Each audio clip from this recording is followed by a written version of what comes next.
You're listening to the Joel Martin Mastery Podcast, your source of music news, stories, and 2-hour deep dive interviews with bands that have sold over 150 million albums. If you've been enjoying the podcast, please take a moment to subscribe, like, comment, and share. Now let's dive in to today's episode. Welcome to the Joel Martin Mastery Podcast. Thank you for joining us. We really appreciate it. We are joined by a very special guest. He's achieved a level of mastery as a #1 charting, 3-time Juno nominated, and 4-time gold selling singer-songwriter. So welcome to the podcast, Aaron Pritchett. Aaron, how are you? And is it true that you didn't even know that you could sing until you were in your 20s? Yeah, well, thanks for having me, Joel. This is really awesome to be here today for sure with you and chat about all things me, which is not something I do very often, to be honest. Yeah, it's true. I wanted to be an actor when I was a kid. It was one of those things where I just knew I wanted to entertain. And if you look at my report cards from when I was probably grade 1 to grade 8, every one of them, the comments by the teachers, all different teachers, saying, if he paid a little more attention in class, he could really excel. He's a very smart person, but he always seems to want to entertain, and entertaining is in my blood. It always has been. But I didn't know I was going to be a singer, not by any stretch of the imagination. I figured for sure it was acting. I loved watching kids on TV and thinking, I wish I was that guy. Or girl, and just be able to be, on film.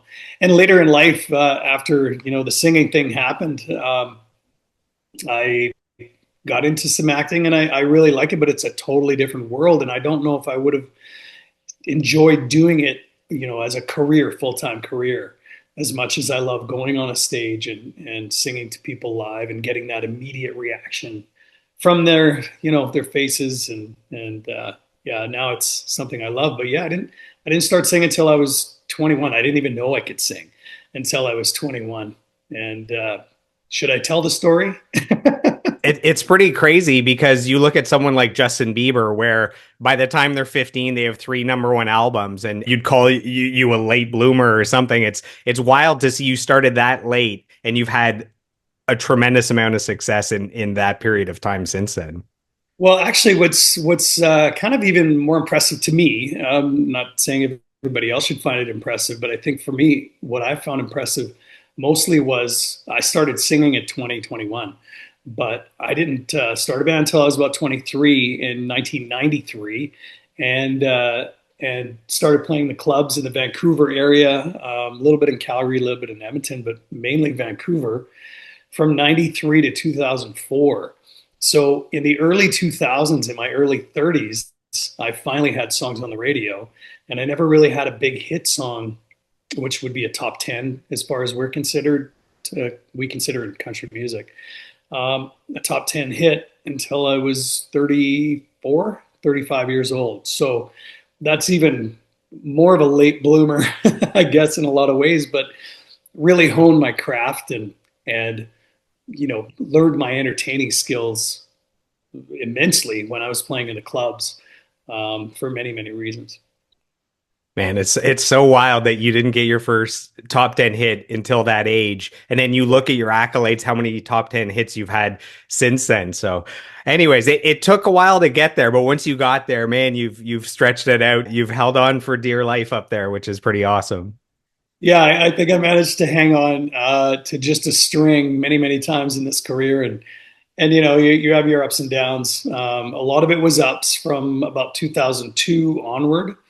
I won a talent search in 2001, which was Canadian wide, and it was I was the BC rep, British Columbia rep, and I ended up winning the whole thing, which really elevated my career to a level that I was hoping it would on a national level. And what happened from then on was, it just kept going upward and upward until about 2009, and then sort of plateaued for that year. In 2010, I was kind of on a downward spiral in a way, not personally, mentally, I was fine, but just my career itself. And I was really worried about it, but I just stuck to it. I said to myself, this is all I know how to do. I don't know how to do anything else. I might be able to pump gas pretty well if I really put my mind to it. That's about it.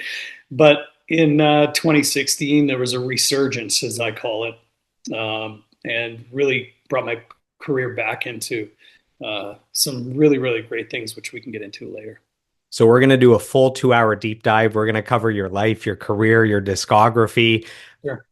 Before we do that, I like to start these interviews by sharing with the listeners how the guests and I know each other to show the importance of networking, of building community, fostering relationships. So in our case, I don't know if you actually know the extent to the connection of how we ended up here today. So for 7 years, I worked at Metalworks, which is one of the top entertainment companies in Canada. So it's the recording studio that people know for the last 40 plus years. They have a big production company and they also have an entertainment school. And when I was there for 7 years, there was a student named Dougie Paquette who took entertainment business management. He took live sound production. And once he graduates, he goes on to become a tour manager and he ends up tour managing one Aaron Pritchett. So I was booking this epic 11-week summer interview series, and I had just one guest left to book. I had one spot open, and Dougie reaches out to me. He goes, "Hey, what about Aaron Pritchett?" And I go, I would love to talk to number one charting, three-time Juno nominated, four-time gold selling country superstar Aaron Pritchett. And here we are today. And this is week 11. This is the final interview in the series. Some might call you the headliner. Yeah, that's a great way to look at it. I appreciate it. I've seen the names and list of artists and bands that you've had on, and I would take a back seat to every single one of those guys for sure. Yeah, Dougie, as you know him, or Douglas as he was born, DJ is how I know him, and or Deej. He's our guy. So I'll tell you the history of what happened there. I met DJ through my then tour manager, who was based out of Ontario, and met him and his then fiance, and he proposed to his fiance on stage before she was his fiance on at our show. So I thought that was fantastic, and I just kind of got to know him a little bit. And then in 2019, we did a tour across Canada, myself and Kira Isabella and David James as support acts. And DJ was going to be doing the merch. That was his job.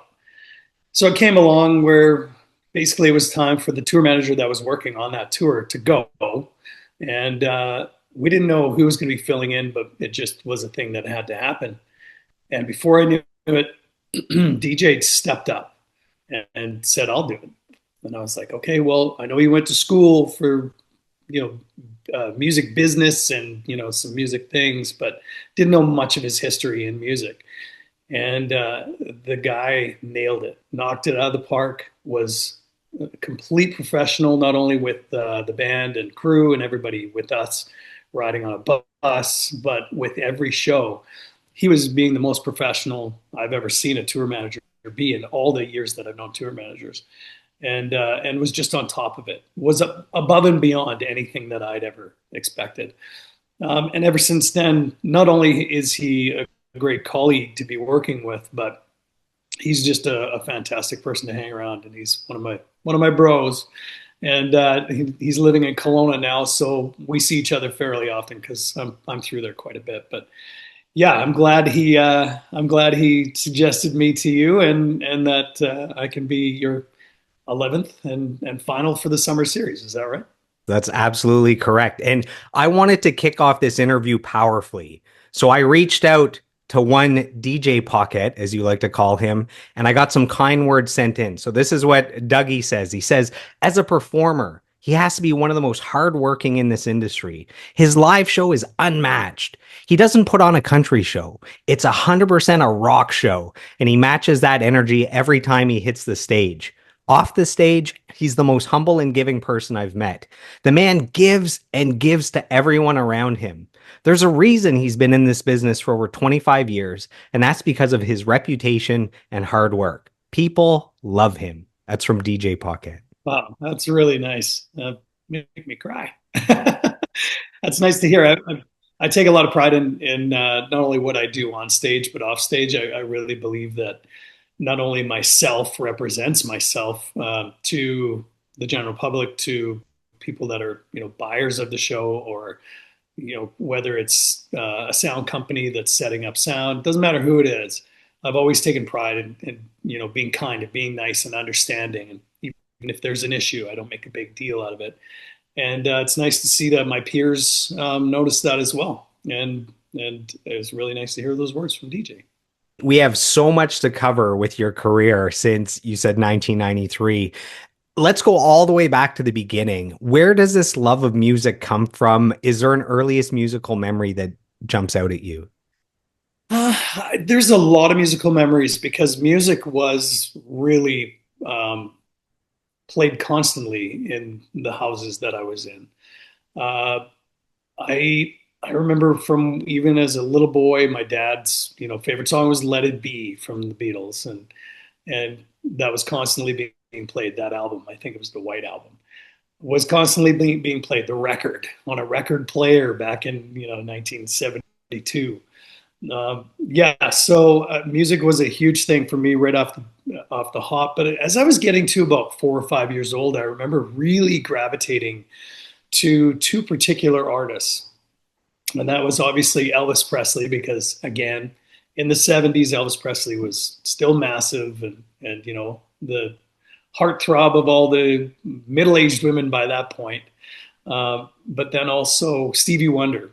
And I heard a lot of Stevie Wonder, a lot of Motown in particular, but mainly Stevie Wonder was a lot of the music that I heard. So I always, if I think of a time, or if I hear a song, I think back to a time, and I can put myself in that place again and go, yeah, that was Stevie Wonder, 1976, Talking Book, and that song was big deal to me. Village Ghetto Land, for example, and going, I remember exactly where I was at that moment. Whether it was a good memory or bad memory, it's still a memory, and I can always do that with music. So music was a huge thing for me.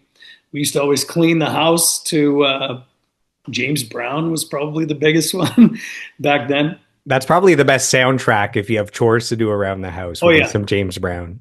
yeah. Even a slower James Brown song can still get you going because the guy's voice was just amazing. But yeah, so music was a huge part of my life. But the funny thing was is that nobody in my family was from a musical background themselves.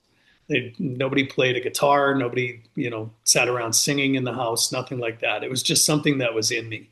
My sister has a bit of it too. She loves to sing. Would have loved to have had a career. And actually, there is a funny story that when I first got into music, when I first realized I could sing, I wouldn't say I got into the music industry, but in 1991, it was January 1991, and I went to a karaoke with my sister, and she really wanted to go to this karaoke thing. It was brand new back then, so her, my mom, and I went, and we were there to support my sister and watch her sing a song, on this TV, and you see all the lyrics on it, and you get to sing along to it. And then my mom was bugging me so bad. She said, "Why don't you get up and sing a song?" I said, "I don't sing. I'm not a singer. This is Kim's thing, not mine." And she said, "No, just get up and sing a song for me. Nobody's here." It was a little pub in Cloverdale, BC, just outside of Langley, just outside of Vancouver. Excuse me. And so I said, "Well, I'll get up and sing. Sure, just stop bugging me." So I got up and sang "Waiting for a Girl Like You" from Foreigner. Probably the toughest song anybody could ever do, getting up to those high notes. But I didn't think about it. I just went up and sang the song that I knew. And then the guy that was running the karaoke came up to me right afterwards and said, "Hey, are you a singer?" I said, "No." He said, "Well, you should be. Do you want to run these karaoke things for me at these pubs?" And I was like, "What?" And the funny thing was, now back then, I don't think she was, thought it was very funny, but my sister was at the table across from me and staring at me just like, "I can't believe you are going to be doing this. I'm the singer." And that's where it all started. But no real musical background other than the love of music, of other people's music, by mainly parents and family members. Man, you're ambitious. Your first song choice was the equivalent of a female choosing Whitney Houston, I Will Always Love You, or Celine Dion, My Heart Will Go On. That's basically what you chose for a guy. Pretty much, yeah. I mean, I think about it now, and I'm like, no, I never would attempt that ever. I mean, Lou Graham too, being the singer he is, and hitting those notes. But I was 20 years old. I didn't know any better. I was like, well, I'll try this song. Sure, I know this one really well. So, At what point did you pick up a guitar and start songwriting? oh, I didn't pick up the guitar till I was about 22. Doing karaoke, I was like, well, I don't see doing this forever. I just want to sing now. I just want to do something. And I didn't really know country was going to be the genre that I would be in. I loved country from 16 years old. I was a closet country listener back in 1986, 87. Randy Travis first came out, and I was like, who's this guy? This is great. I was never a country fan before that. And then I picked up a guitar because I just felt like I was missing something. And I started to learn, took a few lessons. I'm still not a great guitar player. I will never claim to be that. I've always said I'm not the greatest singer in the world. I'm not the greatest songwriter, the greatest musician. I'm an entertainer first and foremost, and that's what I love doing the most. But I still can play my guitar and get by. But it was one of those things that as soon as you do start playing a few songs, it's like, okay, there's some confidence there. Let's try and write a song. So I wrote a few songs back in early 1992, 93, and sort of developed it from there. And it took a while before I really had anything that was even remotely good. But that's the process. I mean, you got to be bad before you can get good. So. And you found yourself singing in a few strange places. One was while doing chores and one was while playing a sport. Is that correct? Yeah. So I always attribute learning how to sing with mowing the lawn. Now, most people would be like, what are you talking about? But when I was 8, 9 years old, 10 years old, I would have to mow the lawn. It was my job. And I remember mowing the lawn and pushing the lawnmower and the hum of the motor. It would be usually at one or wherever it was at. But sometimes you go through a dip and it would go or lift it up and go. And I would hum along with this motor, the sound of the motor. And I would always do it in the key that the motor was in. And I didn't know I was doing it at the time. But I remember that very well, and knowing that, a bump's coming. So I'm going to go, and just taught myself how to control my voice and control pitch and tone. And it kind of went from there. And the other thing is there was two places. I didn't tell you the other place. The first place was hockey. When I was playing hockey, I sang on the ice all the time. I didn't even know I was doing it. It was a totally subconscious thing. But my coach pulled me aside one time and said, "Can you stop singing on when you're on the ice?" I said, "I don't even know I'm doing it." He said, "You're singing. Everybody can hear you singing." Like I had no idea. So, but I remember in specific, I remember coming in on a breakaway, and I'm sorry that you're a goalie. You told me you're a goalie. This is going to be tough to hear. Yeah. Yeah. And it was, I remember it very distinctively. I was 10 years old, and I bought my first album I ever bought was Loverboy. And on the album was The Kid Is Hot Tonight. And that's what I was singing, coming in on the goalie, just knowing I'm going to score.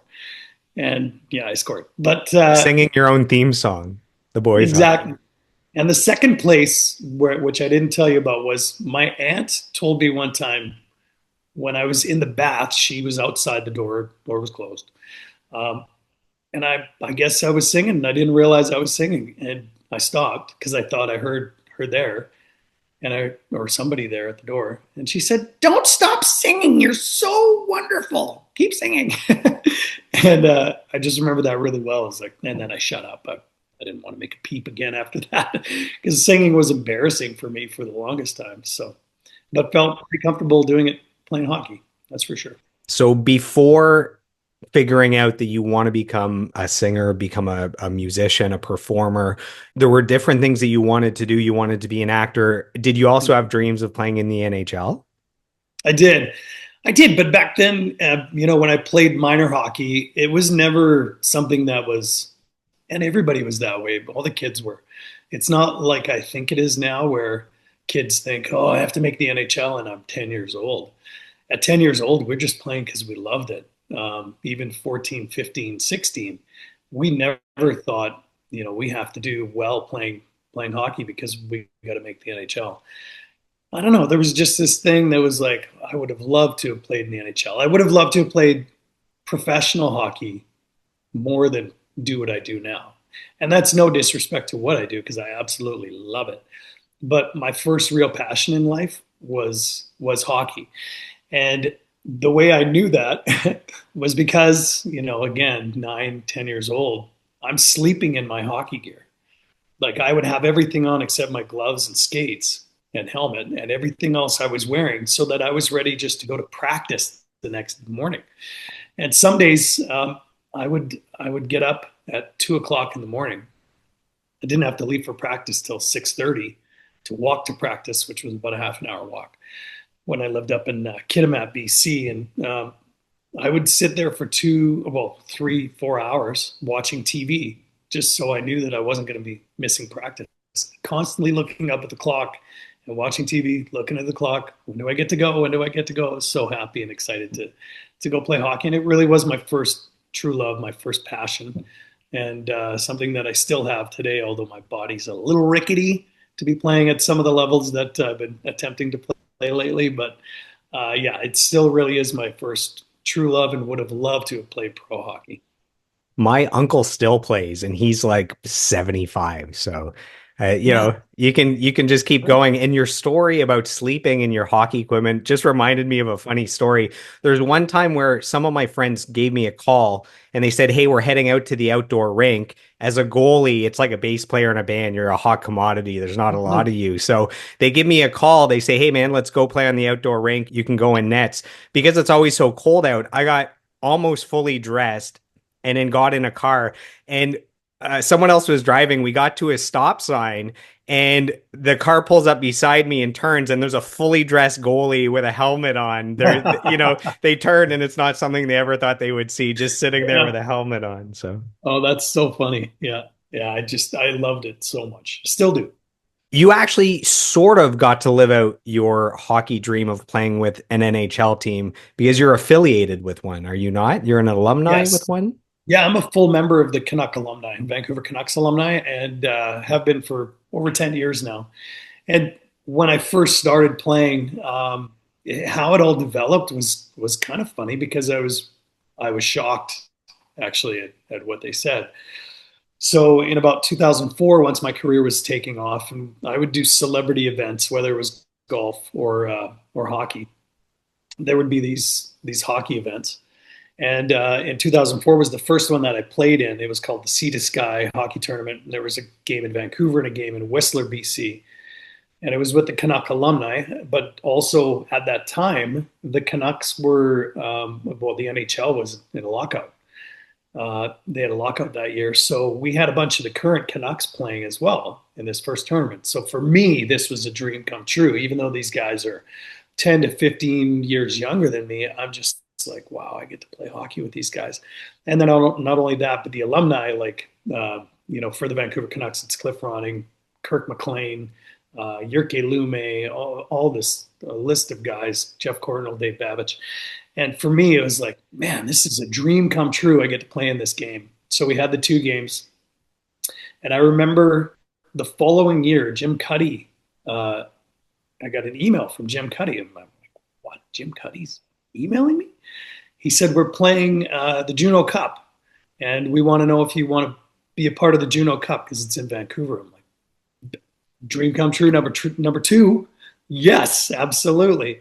And he said, "We heard you're really good, so we need you. We need you for this because we play against the Canuck or the NHL alumni players." And I'm like, "Okay, great. I've played against these guys before. It's going to be a pretty fun thing." And we actually ended up winning that game. It's the only game I think the musicians have ever beaten the NHL alumni. And they gave us a lot of goals, but at the same time, when it came down to crunch time, uh, the musicians managed to score because we wanted it more, and they were really happy with that. And it was a really nice. I have to say, it was one of my favorite assists that I still remember to this day.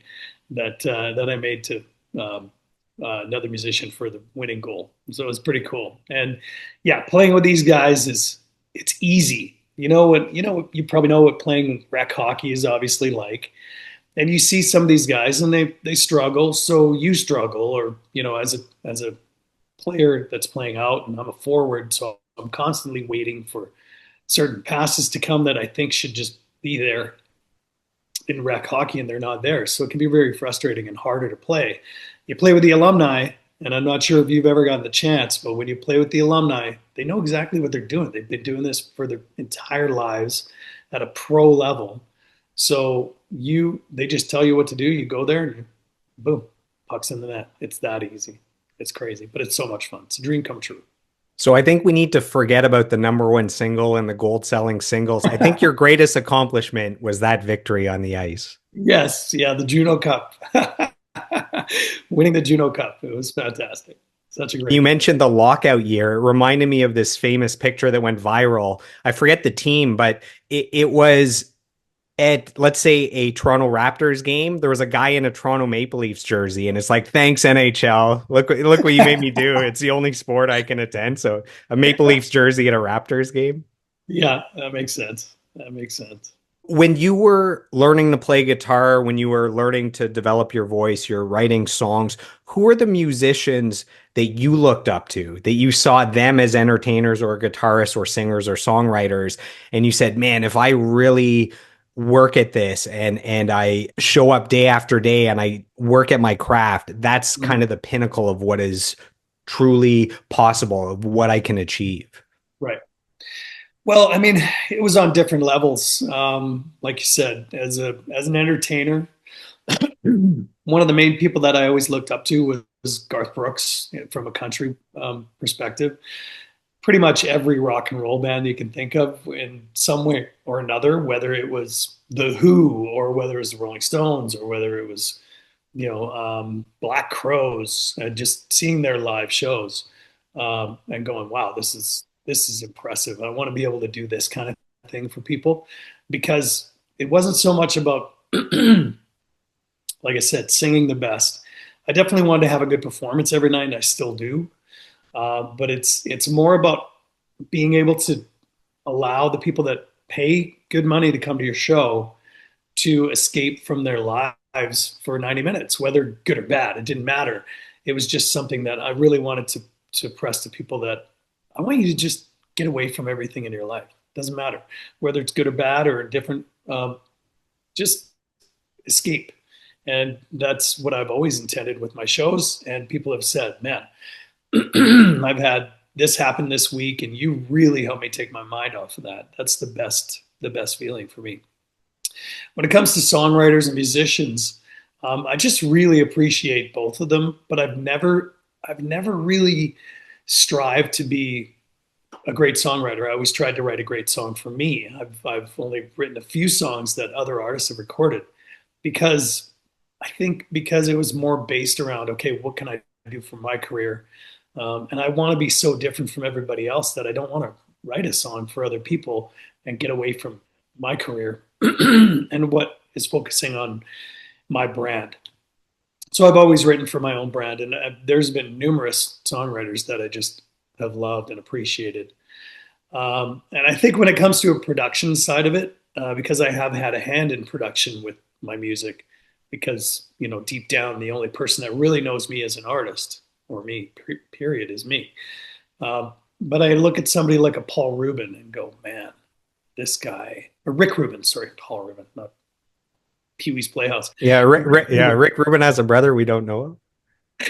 No, Rick Rubin, and just watching him work, I've seen footage of him producing, and you'd think the guy was sleeping, and yet he manages to hear it all and put it all into a perspective that nobody else can do. So I think if anything, I look to a guy like that and go, man, I would love to be able to produce like that, but you know, he's one of a kind. So Yeah, he might be the best producer of all time. Like you absolutely, mentioned, it seems like he's asleep. He'll just kind of sit there in Zen mode for an hour, doesn't say anything. And then when he does speak, he just says, "Oh, remember that thing you did a half hour ago? Maybe start the song with that as the hook." And then they're like, "What?" And then that's the hit song. Like he just has this ability. I think his greatest gift is he's able to work with bands and get them back to the place where they were at their very best. At the start, he would work with new bands and he would break them, but then he would Mhm. come in and, work with Metallica and suddenly they have their best album in a long time. And he would work with Linkin Park and they would have their best album in a long time. He just had this ability to get people back in the right space to where they were once at their best. I think from my experience of listening to a lot of Rick Rubin's production, um, in country, it's the Chicks, as they're known as, the former Dixie Chicks. The Chicks, when they came back after all the turmoil that had happened back in the early 2000s, um, with saying what they said over in England, I think it was, and the fallout from that. The album itself, I think it's The Long Way Home. I think it's Yeah, called the I'm album. not ready to make nice was the big Yeah, comeback single. right. And that album, if you listen to it front to back, which I have probably 1,000 times, is phenomenal. And for the first, I don't know, month or so of listening to it, I didn't know who produced it. That wasn't a thought of mine to look it up.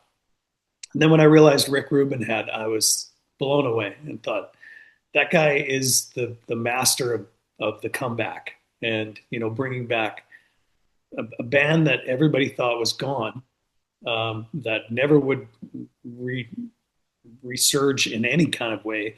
And yet they went back to the top, even after all that turmoil. So it was fantastic. And I would say it was mainly because of his production. Things that are even crazier about that is the album was a big comeback, sold in the millions. This Not Ready to Make Nice was a huge hit. I think the album, it either won the Grammy for Album of the Year or was at least nominated. If it didn't, I think it won. I think And it won.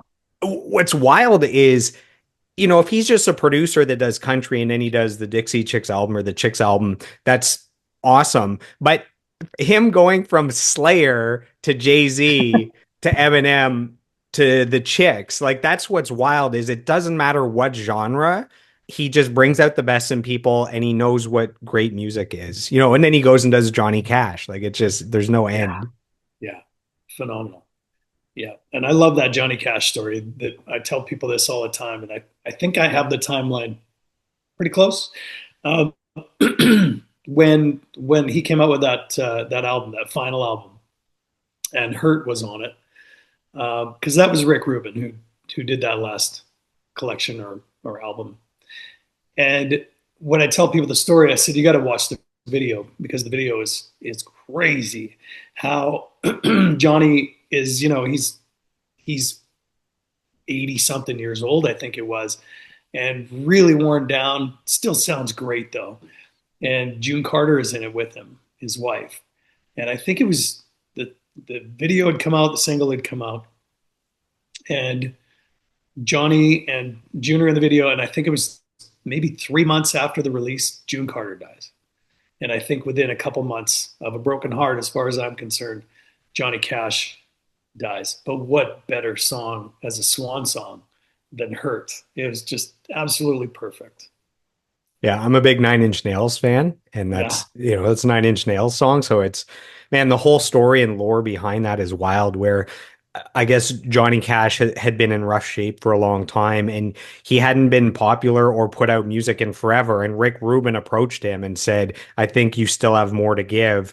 And they started that. I think it was four albums or five albums worth of, the American whatever collection. And Right. it was Johnny, it was Rick Rubin basically brought him back from the dead for that final collection that revitalized his career. Yeah, Mm, it's crazy. that's amazing. Yeah, I really appreciate that guy, Rick Rubin, for what he's managed to do, and I'm sure there's going to be more story to tell about him. Absolutely. I read his book as well. I don't know if in the last year or so he put out a book it's about creativity. It's like a bullseye on the cover and Oh, it's no. it's something about the art of creativity. So if you haven't read that, I think you'd really get into it. It's not just about music. It's kind of how he uses what he's learned in music Right. as kind of rules for life, essentially. Yeah. That's great. Yeah, I'll have to read that for sure. I love reading books. Do you remember the first concert you ever attended? Yeah, yeah, very much so. It was funny because in high school, all my friends went to Def Leppard and they got to go to all these big concerts that came to Vancouver. And I never did. I was never allowed to. We didn't really have the money to do it back then. And so I never really got to go to my first actual concert until 1989. So I was 19. Pardon me. And no, it was 1990. It was Randy Travis was the headliner, and Alan Jackson was the opener. He was brand new, Wow. and yeah, and it was really interesting because we were all so excited. We're at Pacific Coliseum in Vancouver, and it was my first concert in a 15,000 seat arena, and it was pretty cool. But looking back, and I love the artists for their music, but when it came to a live show, it was like, wow, this is pretty. They did not move. They stood at the mic stand and just played their guitar and sang their song, and I was like, this isn't much for entertainment, but the music's great. Um, but there is a story that I have that actually was my real kickstart, I would say, to what I wanted to do in the entertainment industry. And it wasn't necessarily in music, but I just thought I want to be on a stage and I want to, on any kind of a stage and perform for people. And whether that was, I figured that was acting for the longest time, like I said. But I was at the Pacific National Exhibition in Vancouver. I was 14 years old. And, you have free shows you can go see on the Coca-Cola stage or whatever it was called back then. And we're sitting in, my family and I are sitting in the crowd and watching somebody singing and playing. And I was like, I want to be that guy. That's the guy I want to be. And it turned out it was Barney Bentall. Barney Bentall and the Legendary Hearts. And, got something to live for. And I love that song. I'd heard it on the radio. I'm like, I know this guy. I want to be that guy. And then later on, because Barney plays hockey and his son Dustin, they play hockey and they're always at all these events and Juno Cups and all this stuff. And I finally got to tell Barney one time, and we're friends now, but at the time I just met him. I said, I have to tell you, I saw you on that stage at the PNE when I was 14 in 1984. You were the guy I wanted to be. It just was like, he kind of went red in the face, like, oh, I'm kind of, he was very blown away by that. But I was like, yeah, that was the turning point for me in my career vision was to be an entertainer of some kind, be on a stage and be, somebody who got to entertain people and put on a show. Once you decided that you did want to pursue a career in music, did you have to deal with any resistance from friends or family? Were there people that just thought this was a terrible idea? And if so, how did you get past that? Yeah. Well, I mean, you're always going to get resistance in many forms from different people. It wasn't because it was something that was so public for me. It wasn't like I was playing with a band in a garage and we're, hoping to make it one day kind of thing, or me as a singer and, practicing my own skills at home before I ventured out. I was thrown right into it with the karaoke thing. You go to all these different pubs and you're there for 4 hours, and if nobody else is singing, you got to sing. So I was on display. Uh, and then I went into playing with the band from 93 to 2004 again, where it just was, I was thrown right into it. So I would get resistance from many people. And so I remember one time my grandpa, who I loved, and he loved me, he was never mean to me at all. But he even said to me at one point, I don't believe, I don't believe you're doing that. And I said, well, why don't you come to a bar one night? And I know it's a bar, but why don't you come? He's like, okay, well, see if your grandma wants to go. And they ended up coming out one night to like a Thursday night sort of thing at a bar for a couple hours, and were absolutely blown away. They just couldn't believe what I was doing, and finally saw it as real. But there was a lot of people along the way. I remember when I was playing in clubs, there was a few people in particular that I remember vividly, because you don't forget when somebody says, You'll never leave the bars. You're only going to play in the bars. You're not good enough to make it past that. And I never believed that. And I remember even I was the British Columbia Country Music Awards in, I can't remember what year it was, but I thought of this before. I said, if I win an award, I'm going to go up there and I'm going to say this. So I won an award for something, and I said, well, I appreciate the award. It means the world to me that that I'm respected by my peers and appreciated and for what I do. But for all those people who doubted me or told me to my face that I would never amount to anything, I said, hold my beer while you kiss my ass. And it was probably a little offside, but at the same time, I felt so good because who are you to tell me I'm never going to be anything? That's not for anybody to say to anyone else. It should be good luck. I wish you nothing but the best. Instead of saying flat out, you'll never amount to anything. You'll play in the bars the rest of your life. Did you say that before or after you wrote the hit song "Hold My Beer"? It was after. It After. was I was probably gonna say, wait, was that the genesis of the song? Like, yeah. is that where it started? I believe it was that later that year in like October, November, something of 2006. So I'm pretty sure it had to be that year.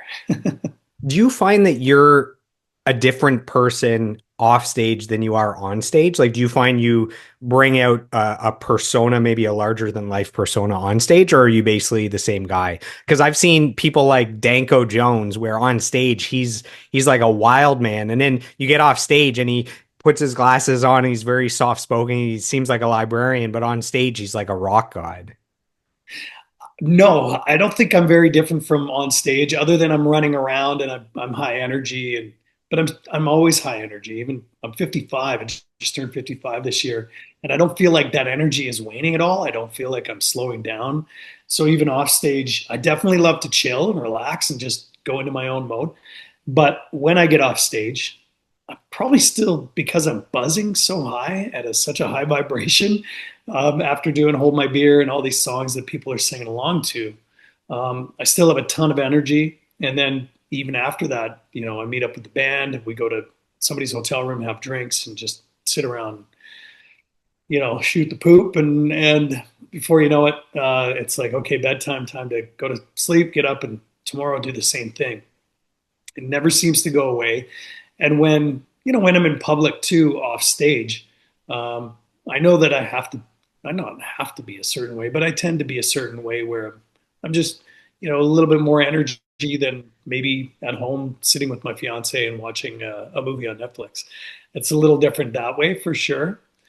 But when I do get home, I find that I can easily transition from all that energy and go, go, go to, okay, great. Now I'm going to mow the lawn and we're going to clean the house and, do the dishes and get back to real life. And maybe we'll go out for a drink somewhere and just be chill and not have to be so over the top. But I think when it comes to, interacting with other people, I've always welcomed it and always happy to talk to anybody. And I give them the same energy as I give on stage for sure. What was the music scene like when you first started? Let's say from 91 to 95. This is like the height of grunge music. This is your Nirvanas and Pearl Jams. What was it like in BC in the country music scene? Was there a country music scene? Did you have to break through and create something special there? I'm from Ottawa, Ontario, Canada, so maybe I'm not familiar. Yeah. Well, in the early 90s, country was really starting to pick up. When I think of the bands and the artists that I listened to, it was, Clint Black, Dwight Yoakam was very popular, Garth Brooks, obviously, like I said, Alan Jackson, and the bands were really, Diamond Rio was huge, but they weren't at the level pop or rock was, that's for sure. And especially when grunge came in, people were, that was 90% of the population listening to that form of music, which was fantastic. I was included. But what people don't realize is that in Vancouver, for example, we had 5 clubs that you could play at for 6 nights a week, doing 4 or 5 45-minute sets. People were blown away because in Calgary there was, I think, 3 places. In Edmonton there was 2. But Vancouver had five that we could play at, and bands could, hone their skills and play for audiences for 6 nights a week, and from Monday to Saturday. And so that was a benefit for me. Most people associate Vancouver with, rock especially, but a pop scene and a multicultural scene of all kinds. But country really wasn't what people would think of when you think of Vancouver. And yet it was just the opposite. And we had huge crowds. People knew that the country bars and the bands were going to be playing good music, and that it was going to be a party. And it always was. So I would say from about, well, like I said, I started playing in the clubs in 93 and I played them until '04, and it did nothing but gain more and more momentum as the bands and artists got bigger and bigger being played on Canadian radio. So plus JR Country is the radio station in Vancouver, and they've been there since '86 with a slow build, and now they're one of, if not the top station in Vancouver, which you would not think. But yeah, it's great to see, and it was nice being a part of that movement. And what happened was there was a club in Pitt Meadows, BC, which is 45 minutes east of Vancouver, near Maple Ridge and Coquitlam, and they had a bar called Roosters Country Cabaret, and it was this sort of bar that at first we were a country bar, but we played a lot of pop and rock. And before you knew it, it turned into a full-fledged country bar with, playing the pop and rock, couple songs at the end of the night, sort of thing. And it really gained popularity in Vancouver and became the most popular bar in all of the Lower Mainland, which is the Vancouver area in the Valley. And we had the honor of being if we weren't playing there for the week, which was about 8 times a week, or a year, sorry. Every week, every Sunday, we were the band, myself and my band, the APB, we were called back then, the Air Pritchett Band. And again, we started in 1999, and the crowd was small. We probably had, besides staff, 20 people in the bar of a 450 seat bar. And it slowly built. We turned it into industry night where anybody in the industry can come and you get in for free, or you get a free drink or whatever. And then slowly that turned into $2 Corona nights. But what we found is that people were coming for the band, and everybody said, "We don't care about the drinks. We just love watching you guys play. This is so great." And my career was just starting to get into recording, and things were really doing a major transition and developing. And before you knew it, it turned into this over the top thing. And we were only open from 7 till midnight on Sundays. I think they're open till 3 now. But we were having people lined up at the door because they couldn't get in. After 2 years, lined up at the door until midnight, and then they're like, "Well, the doors are closed, so you got to go home." We were that popular. It was really great to see, and that's how the career really started to develop. But most people would never associate that with Vancouver, or the Vancouver area. They always thought Calgary, Edmonton, Saskatchewan, Manitoba, and no, Vancouver, West Coast was the wild, wild west. So let's dive into your discography. So in 1996, you release your debut album, Young in Love. What thoughts, memories, emotions come back to you now when you think back to that album that kicked off this adventure you've been on for the last 30 years? Yeah, that was a real defining moment for me, was actually having a CD, an actual CD with my picture on it, my name, and songs that I wrote, because I'd written all the songs on that 6-song EP. It never got released, and it was never through a label. I just created it myself, through family, threw in a couple bucks, helped me out with the recording, helped me out with the creation of the actual CD itself.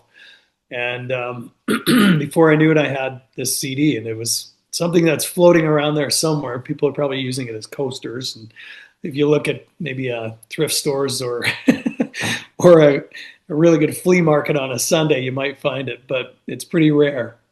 I don't even have one myself.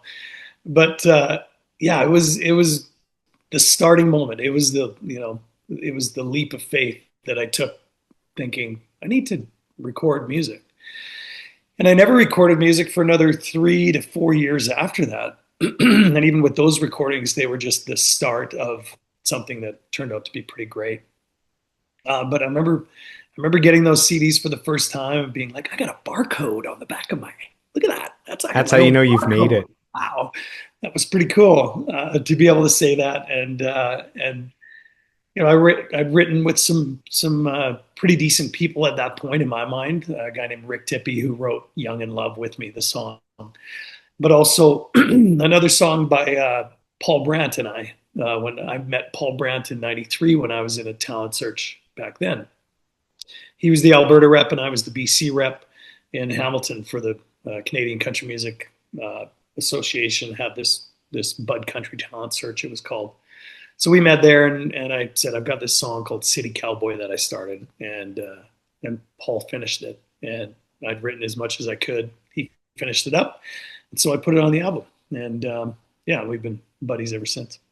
In 2001, you already mentioned that there was this singing contest that you won. That was a big deal. That was a turning point. Not only was there the promotion you got from winning that, but it came with $10,000 cash. It came with a music video, and you put all this towards the next album, Consider This, that came out in 2002.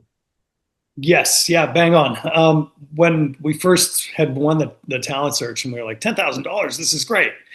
Uh, some of the band was not happy that we said, well, we're taking the $10,000 and putting it um, towards recording because they just wanted to get paid. And I said, well, my guitar player, but he was also my business partner in the creation of Aaron Pritchett as a brand and building from there. Mitch Merritt, he said we need to put this to recording. I said, yeah, it makes sense. That's if we're gonna take this seriously, that's what you do with the money, is not divvy it up and everybody go, play the slots at the casino. Excuse me. So we ended up putting it towards recording, and it worked out really well.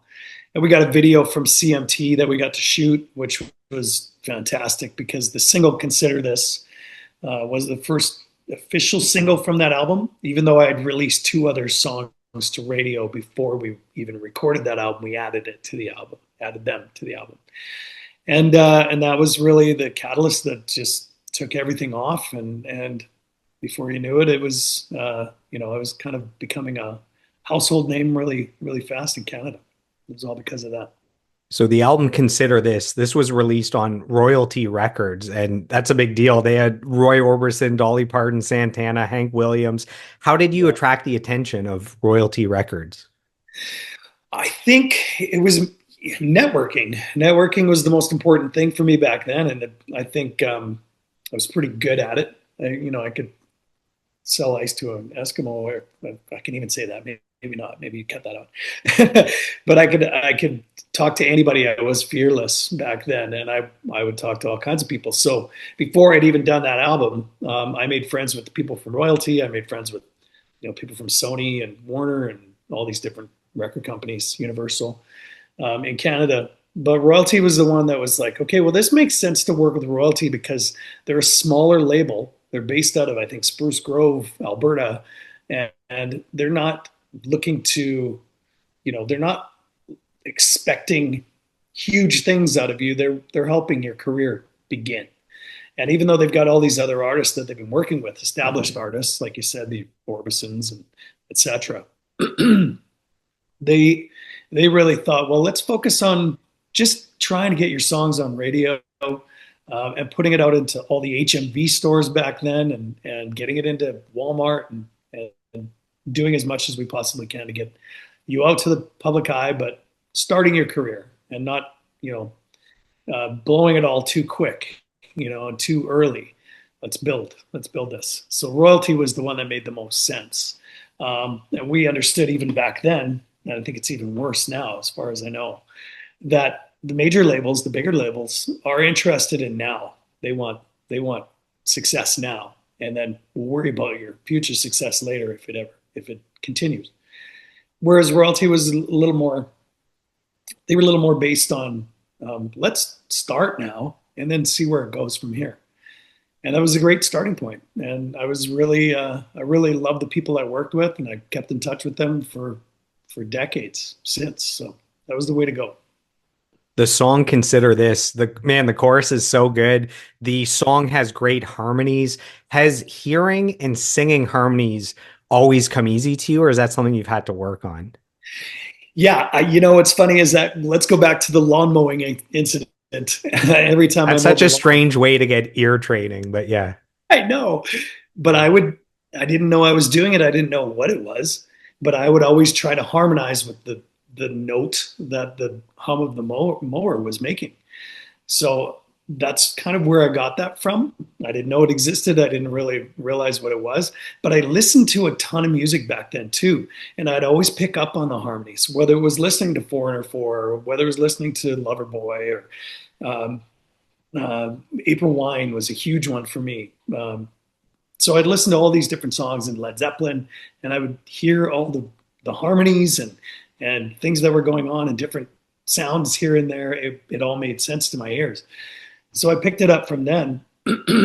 But when we recorded "Consider This," that was I believe, yeah, it was Tom McKillop who was the producer on those songs, on those that single in particular, and a bunch of the songs on that "Consider This" album. And he's the guy who kind of went, okay, we need this, we need that, and I was learning, the production end of things, and I would tell him every now and then, I kind of hear this here instead. And he's like, actually, I think you're right. So it would get changed. But yeah, it was something that I learned very young and in the most odd sort of way, and it was through mowing my lawn. April Wine, the song Sign of the Gypsy Queen, that would be a great one to learn harmonies from. Yeah, that's the album I listened to, Sign of the Gypsy Queen with Just Between You and Me and all these amazing songs. That album, I think I almost wore it right out because I listened to it so much. Do you remember the first time you heard your music on the radio? I'm assuming it was one of the singles from this album. Yeah, it was a song called "Heart Like a Hurricane," and that's on that album.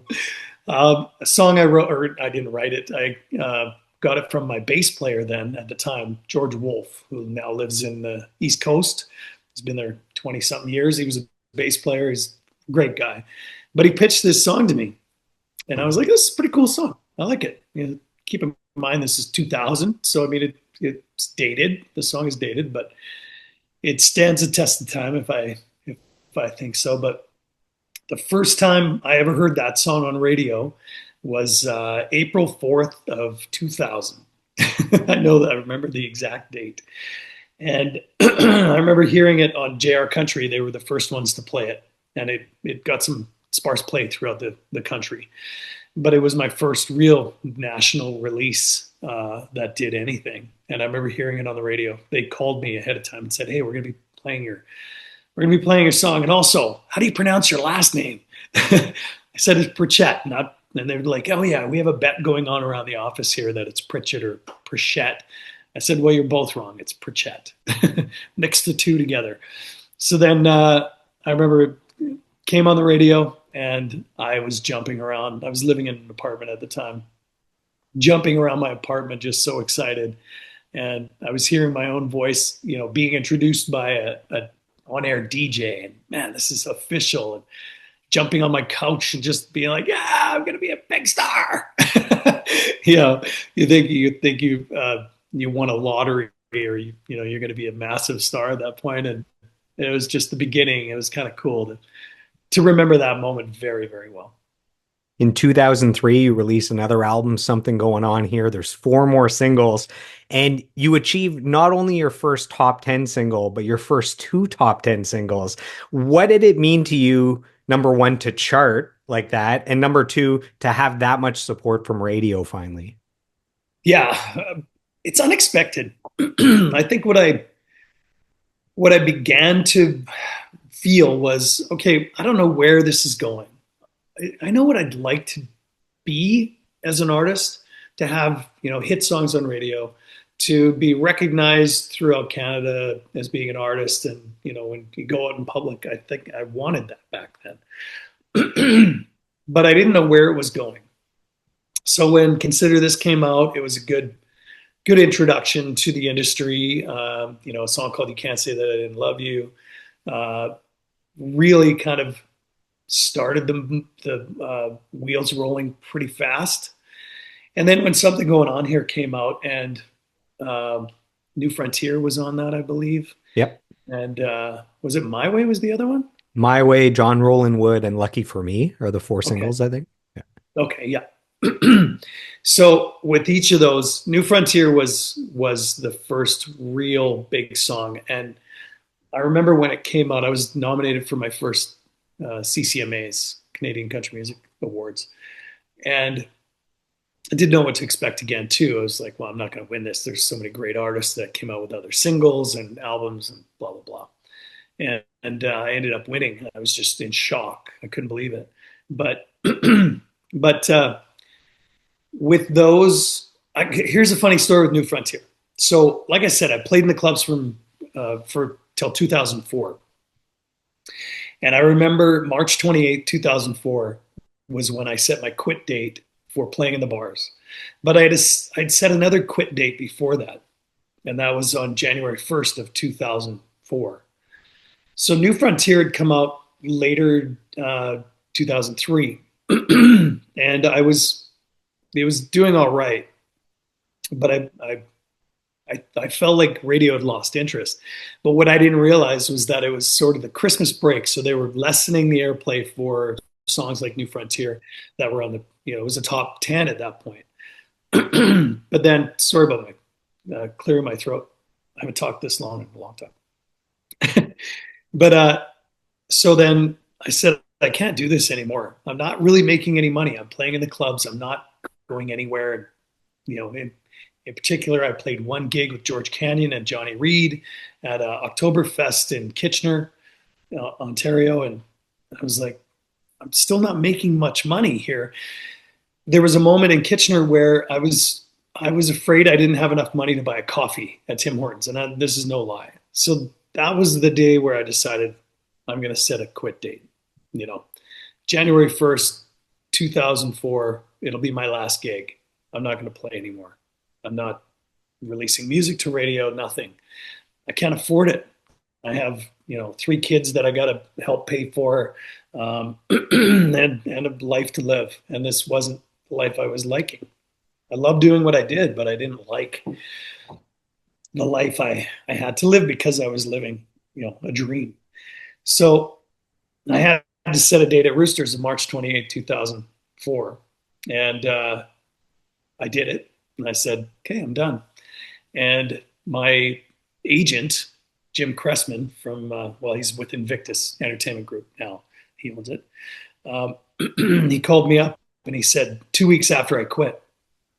First, when I first quit, he said, you should not be quitting. You're just on the precipice of, stardom. And I was like, well, why am I playing the club still? Really? I'm getting paid $800 a night to split with, 4 other guys and a sound man. How is that right? And he said, yeah, I get that, but I really feel like it's going to blow up. 2 weeks after I quit, he said, you got to get back out there. And I quit. Like, I wasn't doing any music at all, nothing. And he said, I have bookings for you for the summer that are going to blow your mind. And it did. And everything just turned around. But it was because of that one song, because it went to number 1 on CMT. The video went to number 1. That's what turned my career around. It was all because of New Frontier and that second album, that sophomore album of Something Going On Here. And then My Way came out. And yeah, Lucky for Me, you said, John Rollin Wood. And here's a story with My Way. Sorry if I'm on and on and on, but we got 2 hours, man. That's why we have 2 hours. We want to hear the stories that don't normally get shared.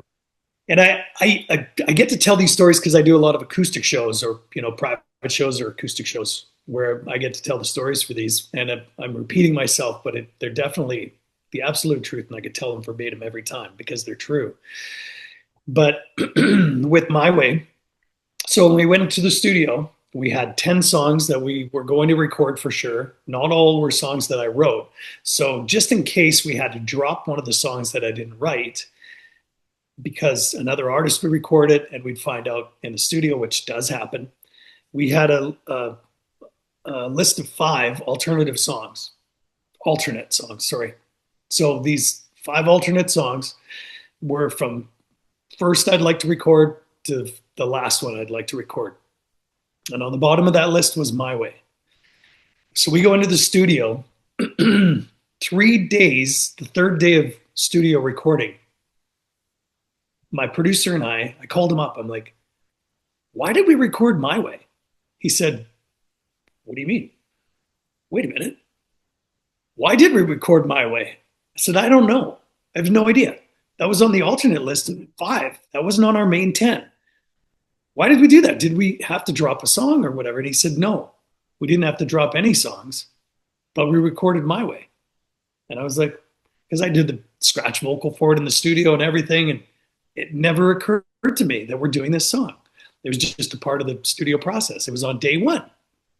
And he said, that's the strangest thing. We had no plans of recording that song unless we had to. I said, yeah, it's really crazy.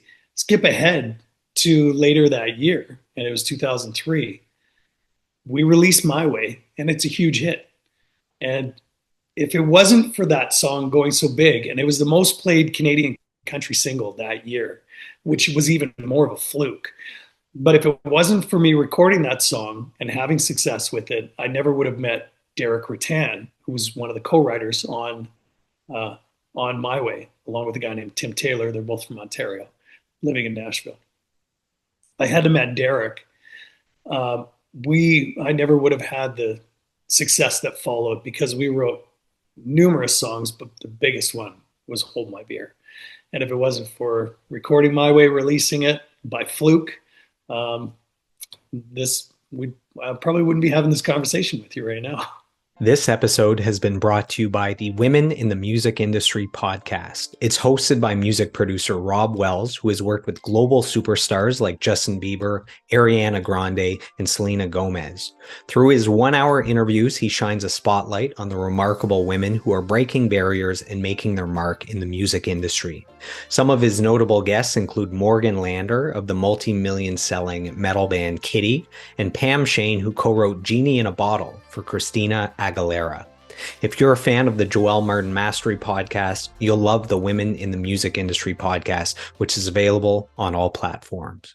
Do you feel like you guys accidentally recording that song, that was like a gift from the music gods or Infinite Intelligent or Source or whatever, that it was just supposed to get put down on record? It was, because I remember hearing the demo and being like, this song is really good. It's got a cool vibe. Problem is that I love it. But is anybody else going to love it? Is anybody else going to like it? Is it worth recording? But I was like, this just has this vibe, something about it. And something stepped in and went, you got to record this song. We're going to make it happen today. And you're not going to realize it for 2 more days. And it was divine intervention of some kind that made it all come together. And Tom McKillop, the producer, said, it never crossed my mind that we recorded that song and it was on the alternate list. And just by fluke, absolute fluke, that it happened, and it worked out perfectly. And that album came out just like a year after the previous album. Is there a reason for that? Was there momentum and you were trying to get back in to build on it? Did you feel rushed, or did you feel like, let's do this, man? Let's take advantage. Let's put some gasoline on this fire. Yeah. You know what? In my entire career, I've never felt rushed about anything, whether it's been me doing something or somebody else pressuring me to do something. I've never felt rushed. No, I think it was mainly because of the fact that, like I said, I had a song that Heart Like a Hurricane, and then a song after that was Last Goodbye, it was called, that were released to radio, but not pushed with any videos and wasn't with a record label at the time. That when we recorded the Consider This album, we added those songs, but we didn't feel we had anything strong enough to be a next single. After You Can't Say That I Didn't Love You, and so long ago, it's like 25 years ago. Consider this. Yeah. Consider this, right. We didn't feel there was anything strong enough to ride into another album if we took our time. So we decided, let's just start recording another album right away. And I remember I believe before we even released that album, we had a single out on radio from Something Going On Here. I think it was New Frontier. So then, and there's the same sort of story as Derek Rattan. One of the co-writers for New Frontier is Daryl Burgess, and Daryl from Vancouver lives in Nashville. Huge songwriter. He co-wrote Colin James Just Came Back to Say Goodbye and a bunch of other hit songs for country artists. So when I recorded New Frontier, he's like, "Hey man, we got to write." So I was like, "Okay." So we wrote Big Wheel, which ended up being a big hit for me in '06. So yeah, we just didn't have enough from the previous album to release to radio, and we wanted to keep the momentum. So we started recording right away, and then came out the album the next year. That's pretty rare. You see a year apart for albums. So you mentioned Big Wheel, that album drops in 2006. There's 5 singles and all 5 are top 10 singles. What kind of wizardry is going on here? Well, I didn't know. So here's the funny story with Big Wheel itself, the single. And this is absolutely true. Mitch will tell you this. He was one of the co-writers on it, Mitch Merritt. He was, again, my business partner, guitar player. He and I wrote with Daryl Burgess. And after the session, we were there for 3 hours. And after the session, I could not stand this song. I thought it was terrible. I'm like, this is so dumb. Well, this is a song Daryl would sing, but not me. Like, this is not my song. I think it's garbage. And Mitch said, no, this is going to be a hit song. This is great. I'm like, no, it's not a hit. It rhymes with hit. And he said, no, it's better than you think. And I'm like, I just didn't believe it. And then we took it back and to Langley. We were both living in Langley at the time. And we took it to the label, and the label said, this is awesome. This is going to be a smash. I'm like, oh my God, smash it. I wanted to smash it on the ground. It was horrible. And it turned out it went to radio because they wanted to record it. They said, you got to record it. You have to put it on the album. And we're going to name the album Big Wheel. I'm like, my career's over. This song's going to tank. And it was fun while it lasted. Yeah, it was so much fun. And I remember, I think back then, so this is '06, I think it was May of '06, no, it was before that. The single went up the charts so fast, like the fastest moving single I've ever had, even to date. And I think within a couple weeks, it was at number 7. We're like, what? It's a top 10? Well, that's probably where it had just, plateau. And it kept going. It went to number 2 and kept going higher and higher and higher, and just blew my socks off, blew the socks off of anything I'd ever had before. And the cool thing is that with New Frontier, for example, back from Something Going On Here, the industry said, you just created a whole new sound for Canadian country. This music, you and your team have created the new Canadian country music sound. I was like, wow, that's pretty cool. And then when Big Wheel came out, and if you listen to the intro of it, it's got this guitar like, again, they were like, you just reinvented Canadian country music.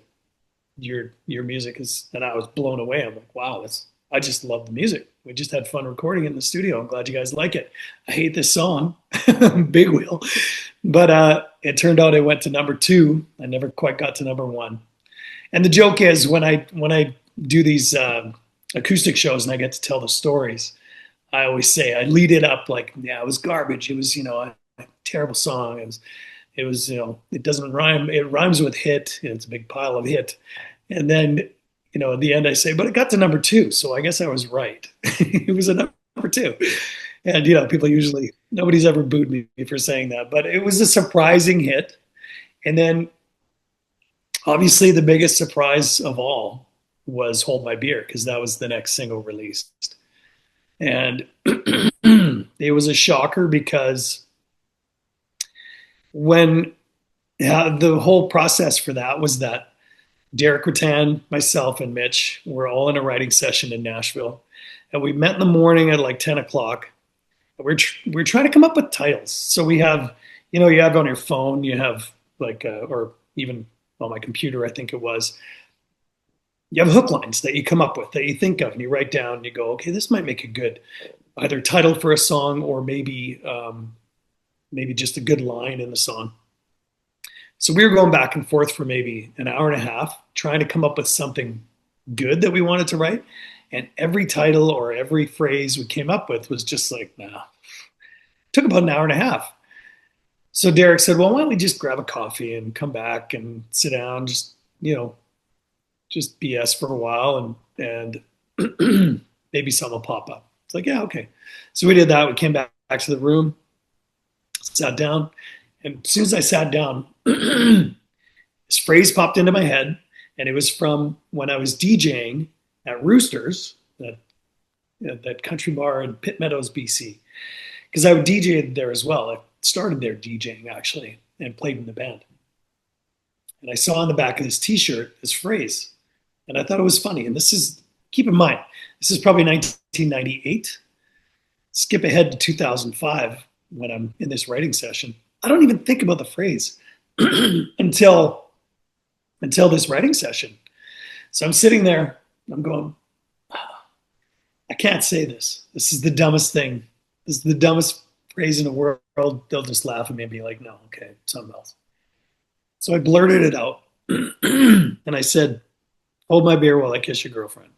And Derek just looked me straight in the eye and said, that's what we're writing today. So we started writing it, and within 2 hours we had written a song. And I thought it was funny. I never thought it was bad. Like I thought Big Wheel was a bad song. I thought Hold My Beer was just funny. And I always say to people, and I said that back then, was this is basically a nursery rhyme for adults. This is really what it is. And to this day, I still believe that. And I can prove it. I'll tell you in a minute. But so we went back to Vancouver, and in Langley, like I said, Mitch and we did this acoustic little performance of all the new stuff that we'd written in Nashville. And a bunch of people came out to the show. There's probably 30 or 40 people. My mom was there, and my grandma came in, and I was worried about my grandma hearing the song. And I went up to her afterwards and said, do you guys enjoy the show tonight? Did you have fun? Do you like the new songs? And my grandma was like, oh, you were wonderful. Your voice was lovely. And and I love that Hold My Beer song. And I thought, okay, my grandma likes this song. People are going to like this song. But I didn't understand the magnitude, of which it would take off and become this long-standing song that would be my legacy as in my country music career. And I went and played a place called Dauphin's Country Music Fest in Manitoba. And I knew Big Wheel was a hit, so we were going to do an encore. We, did the last song, and then we're waiting for an encore. We're going to come out with Big Wheel, and then I wanted to introduce them to Hold My Beer because that, 18,000 people. The song was brand new. It was maybe out for 2 weeks. Nobody would know this song. And as I'm waiting side stage, and I had this whole plan of going, okay, I got a new song, and I want you to sing along. It's really easy. And when I say hold, you say hold. And I say my, you say my, beer, beer. And, trying to get them to learn the song, Hold My Beer. When we went off after our last song and before the encore, my tour manager comes up and she's like, take your ears out. I'm like, what? She said, your in-ear monitors, take them out. Because I couldn't hear anything other than my band and, some crowd noise, but I couldn't hear much at all because it been turned off. So I pulled my ears out, and all I could hear was 18,000 people going, oh, my beer, oh, my beer, over and over and over again. And I'm like, what? This is really happening right now? Wow. How do they know this song? And it just turned into something massive. And like I said, it is the legacy of my career, and I have no problem with it. I'll be 90 years old singing this song without complaining 1 minute. And it's really nice to see when I called it a adult nursery rhyme. It's because adults love it, but kids love it. Older people love it. And it's something that back in 2006, which as of next year, it'll be 20 years old, 2006, these kids that their parents were telling me they're singing these songs and they're 2, 3 years old, 20 years ahead, these kids are coming to the show now. And they want to hear Hold My Beer. They know a bunch of the other songs, but they want to hear Hold My Beer.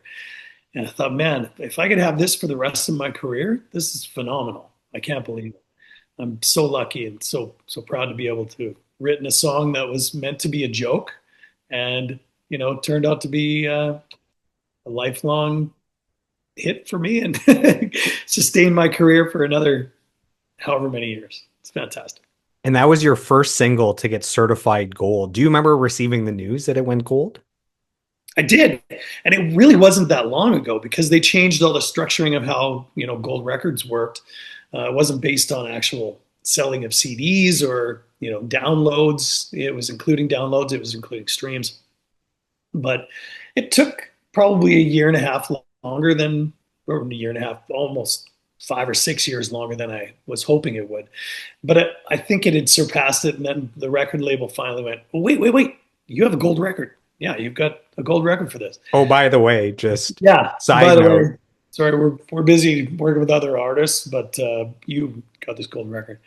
So it was pretty cool to actually receive my first gold album, and then there's been a few others since, and I think there's a few more waiting. Or really close, so it's pretty exciting, and just to know that you've done, it doesn't put any money into my pocket. It just actually I pay for those plaques, but really what it really does is it shows a level of accomplishment and how much effort and how much time I put into my career, but also going through some of those times that were really, really, really tough, and just made it worth it, made it worthwhile. You have a good sense of humor. If someone follows you on social media, you can see that you have a good sense of humor. Do you think that part of the appeal of that song is you were able to showcase that sense of humor? So there was kind of something congruent there. And was there a little bit there that it felt liberating that this is who I am coming through my music? Yeah, because that was always important to me, especially doing a video, for example. I wanted it to be a humorous video if it was semi-humorous song, because I wrote it like that. I wrote it tongue in cheek, or I wrote it, with a sense of humor, or maybe almost a dark sense of humor side of it, where I want you to be able to see in a video. That was really important for me to have that portrayed in music videos and in the songs, because I've always been somebody that's laughing is the greatest medicine. It really truly is, and always has been, always will be. And with Hold My Beer, it was, in some ways it was dumb enough for me to take that chance and just blurt it out. And in a way, we took a risk writing this song that everybody turned out to love. But it was like, well, that's my personality. That's just who I love being. It's my teachers told me that from when I was a kid, in school. They said if he wasn't such a class clown, he'd probably do really well. And that's why I ended up in the entertainment industry and wrote songs like Hold My Beer or Let's Get Rowdy or Light It Up, and all these fun songs, and lighthearted but humorous, but also knowing my demographic and my brand. So, I mean, my brand is what, everybody says, well, you really got to create your brand and become who it is that you decide you want to be. For me, I've always just known who I was when it came to me being an artist and an entertainer, that it was an easy thing for me to go, I'm going to put as much humor into this as possible, and hopefully I get away with it. And I have. So you've shared a few stories about Mitch Merritt. Now, I wouldn't be doing my job if I didn't reach out to one Mitch Merritt and get some kind words. So Mitch says, that's one guy that always defined the term X Factor. He just had a vibe that everyone wanted to be around. We had an absolute blast in those days. Didn't know what we were doing, but we knew what we wanted from the business. So that's from Mitch. Wow, that's really, really cool. Mitch and I had a tough time in 2009, 2010. I made, the decision to part ways with Mitch, but I will never discredit the amount of hard work that he put into it, some of the great ideas that he had, going into whether it was recording, whether it was shooting videos, whether it was touring, or just, me as an artist and helping create, certain things about me that needed work. And I credit him for a lot of my success and really, you know, creating, because he's the one who actually said, let's get in the studio. Let's really actually record. And I got to admit, I think there was a fear that I had to a degree that I'm a failure, well, I can't do that. And he's like, dude, this is going to be amazing. Watch. And he was the one who definitely made me feel much better about going into the studio and doing some recording. So I got to credit Mitch for a huge portion of my career for sure, for making it what it is. And those are really nice to hear. Nice to hear that he's saying those words. So you received your first Juno nomination for that album, Country Recording of the Year.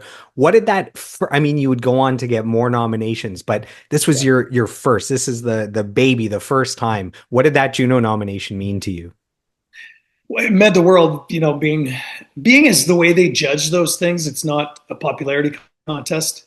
Um, my understanding, because I've been a judge for the Junos, and you judge a genre that you're either not really familiar with, or that you don't really know anybody in. Like they do a lot of background work on you, knowing that you're not going to be somebody that's biased. Because I love that. So being nominated for that the three times that I was, is a really great feeling because it's for country recording. It's not for country artists. It's for the actual recordings. So the recordings that we did got nominated for these awards, it blew my mind. So I was very happy about that. But I will admit, Joel, that probably the best thing about being nominated for Junos is playing in the Juno Cup hockey game. That's all you care about. Let's be honest. Yeah, that's all I was. That was the thing that blew my mind the most. But This whole music career was just to get these hockey that's opportunities. all it was. Yeah, to be able to play in charity hockey games. After that album, you end up signing with 604 Records. This is Chad Kroger from Nickelback. There's so many amazing artists from 604 Records. You have Theory of a Dead Man, Carly Rae Jepsen, Mariana's Trench. Just that label launched so many iconic Canadian artists. How did you end up signed to that label for this album? Well, I knew Jonathan Simkin, who is really the face and head of 604. He's the Uh, lawyer, right? he's a lawyer, yeah, but he's the president of 604 Records, and I knew how successful he was with his other artists, and thought, well, that's kind of cool. He had signed Jessie Farrell, who was a country artist and female, and I was like, when it came about, I thought that'd be a great record label to work with, and yeah, we recorded "Thankful" with and I think thankful. It was a bit of a weird time for me because I was like, a part of me was doubting my identity as an artist, and I thought, well, okay, we've done the John Roland Woods, we've done Hold My Beer, we've done these songs that were funny songs, and like I said, I wanted my humor shown, but then a part of me was afraid that it was almost too humorous, so I wanted to change my even my appearance as being, well, I'm going to be more mature because I'm 38 years old now. I mean, I gotta mature here, right? And changed a bit of my image and changed some of the music. And that album was one album other than Let's Get Rowdy that was on that album. That was the only typical Aaron Pritchett sort of party anthem song that I was going for. Besides that, it was, how do I get there? Yeah, it numerous songs that were just a little more serious, and I tried to write as much as I possibly could on that album. Um, so it was a transition for me, and 604 was happy with it, but I don't think they were ecstatic about it. And I went on a tour with Toby Keith in 2007, where I was playing all these songs that were going to be coming out on this new record. And that was probably not a smart move.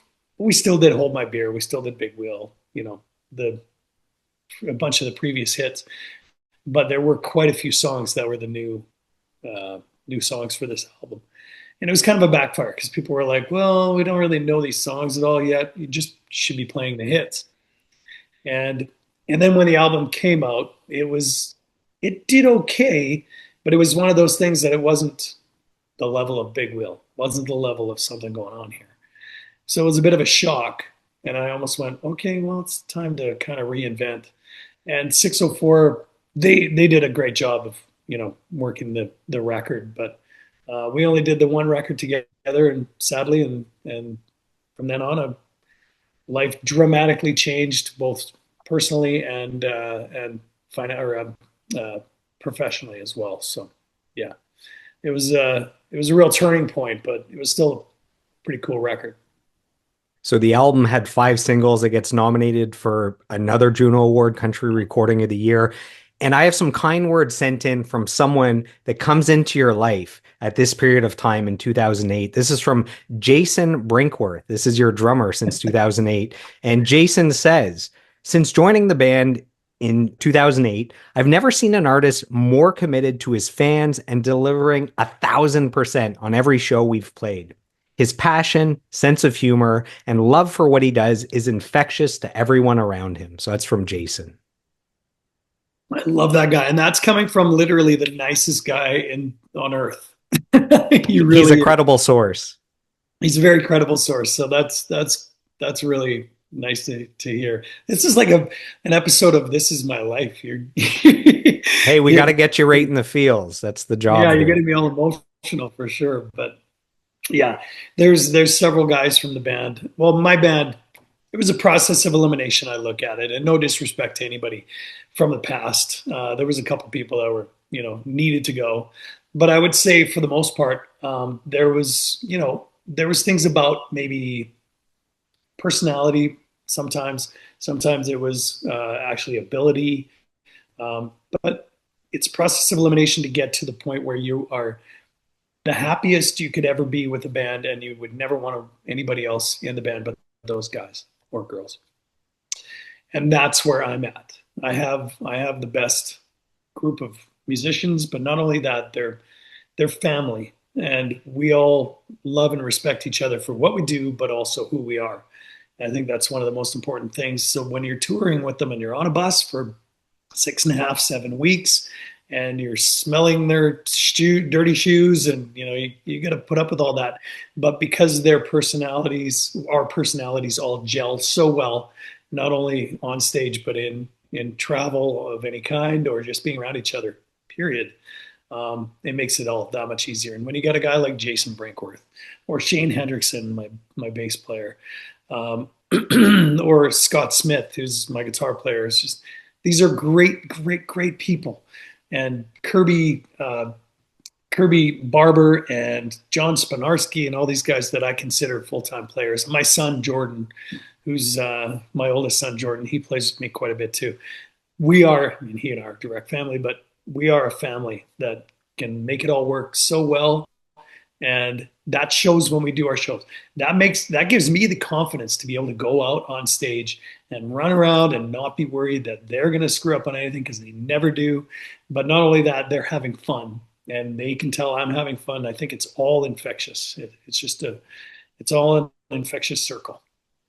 In 2010, you released the album In the Driver's Seat. There's 4 more singles. This was released independently on your own label, Decibel Music. What were the pros and cons of releasing an album yourself? Pros and cons, man.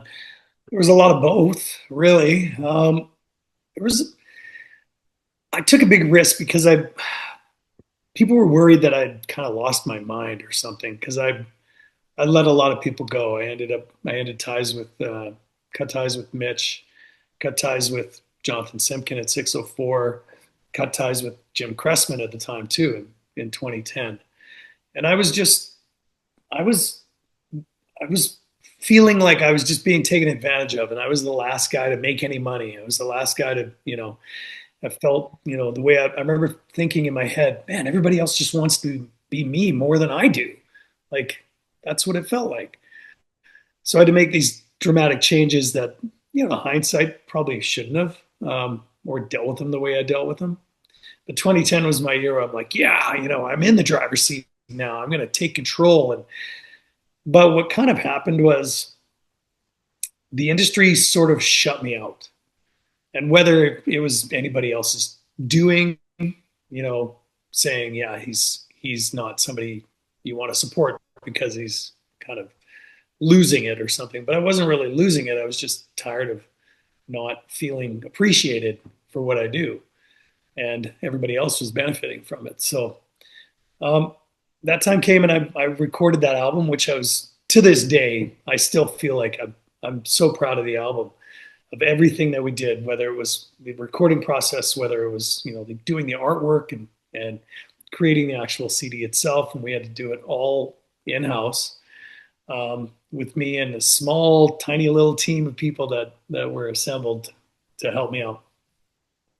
And, the singles got released. And I still feel like there's one song in particular called Walk All Over Me, or what, yeah, it's called Walk All Over Me.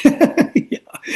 And it's a song that I was like, this song is so far ahead of its time, because nothing out there sounds like this. And if you go back maybe 3 or 4 years from today, there's music now that is being recorded that sounds like that. And I'm like, yeah, this song is just way too ahead of its time. And I wish I'd known that then. I would have just held on to the song and released it in 2020 or something. But yeah, I love the entire album. I wrote a lot of it with a guy named Willie Mack, who's from Texas and lived in Nashville, and such a great guy. And yeah, it was one of those things where I was very, very proud of the album. But it was at that point where I said, almost a tailspin. It was 2010, and with that album, is as good as it might have been. And actually, Jim Cressman told me this one time. He said, I'll be honest with you, because of everything that's happened, that In the Driver's Seat album is probably the best song or best album that nobody's going to hear. I was like, yeah, that's the way to put it. But he's right. It did happen. And thankfully, everything turned around not too long after that. But that whole period was a time that was a bit of a struggle. In 2015, you put out a greatest hits album that also includes 3 new singles on it. Most bands will never achieve one hit single. So how much of an honor is it to have a greatest hits album? It was really cool. And I think sorry, just bang my table here. One of the toughest things with that was picking the songs, because actually by that point, I'd had so many hits that. Oh my God, that's so terrible. Just oh no, so many hits. I mean, how do I choose? It definitely never went to my head, because I'm like, the label had said, well, we got to do like a 10 to 12 song or something like that. Greatest hits. You could probably fill that, right? I said, well, yeah, okay, here's the list of the hits that were either top 10, top 15 that did really well. And they're like, well, we only want 10 or 12. I said, well, okay. Like, they said, narrow it down. So I'm like, man, it's got 20 some songs that did really, really well. So that was a bit of a problem, trying to choose which ones went on. And yeah, it was really cool to be able to say, wow, I got to that point in my career. As much as you never want to be in the twilight of your career where you're doing greatest hits, it still felt really great that myself and everybody that I surrounded myself with all of those singles and records had achieved that status. So I was very proud of it. So in 2016, you released the album The Score. There's 3 singles, Dirt Road in them, Out of the Blue, When a Mama's Boy Meets a Daddy's Girl. Does this album have a special place in your heart because it was the 20th anniversary of you as a recording artist? And with Dirt Road in them, this was your first top 10 single in 7 years. You had mentioned that there was kind of a lull, and then the career is going down a little bit and you get worried. Do you sleep with, the plaques from this album under your pillow or something? Is it extra special for you? It's very special to have been able to do what my career has done.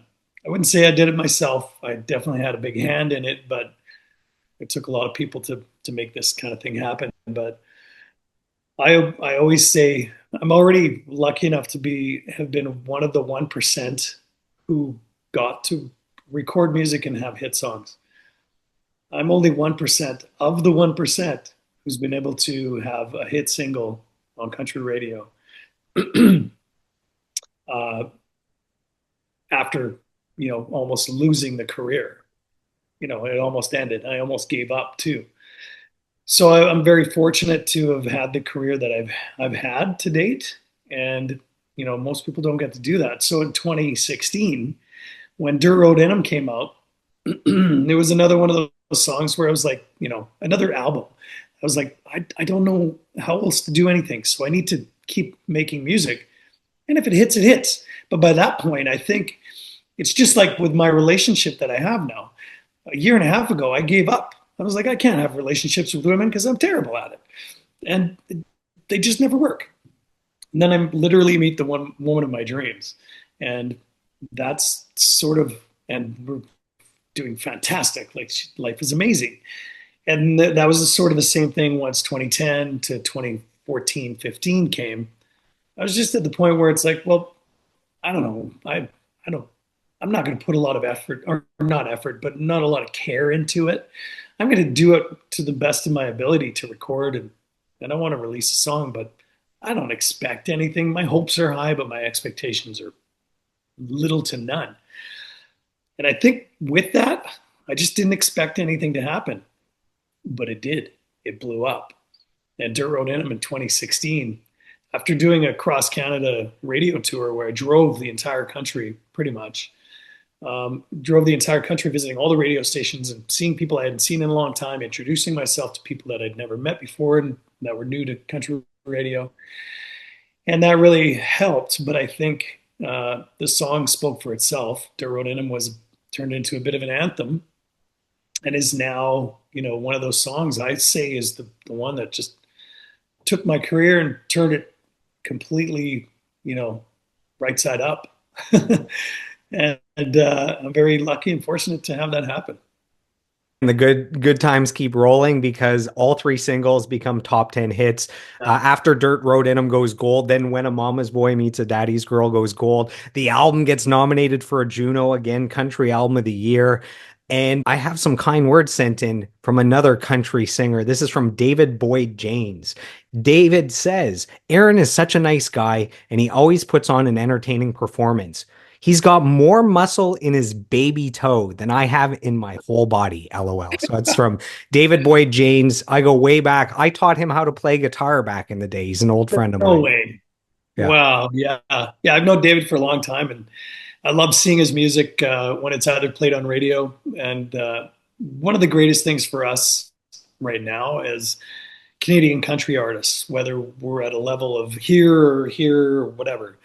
In Canada, we're very fortunate to have Sirius XM, top of the country radio, because without them, life would be a lot different for a lot of these artists out there, trying to make it. And not saying David's one of those, he's definitely at a higher level. But I hear his music a lot on there, which is fantastic because they pay very well.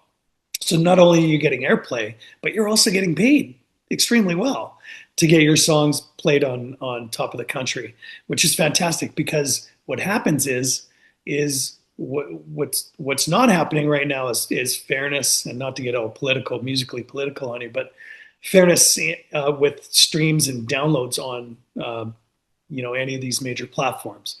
There's no regulation, so they're paying whatever they want, which is next to nothing, as you probably know. But somebody like an entity like Top of the Country on Sirius XM is paying extremely well. And the reason why I say it's so good is not just they're getting airplay, but they're being able to make some money and afford to make more music. And not only that, but they're going to be able to afford to make better music. So I got to thank, as a side note, thank you to Top of the Country and Sirius XM. But because I love seeing people like David Boyd James' song constantly being played on there. It's fantastic. And he's a really great guy. And I really appreciate those nice words from him. And look forward to seeing him sometime soon. We started all the way at the beginning. We're starting to catch up to present day. We've made it to 2019. You put out the EP, Out on the Town. Man, things just keep getting better. So two more singles, Worth a Shot, Better When I Do, Worth a Shot, certified gold.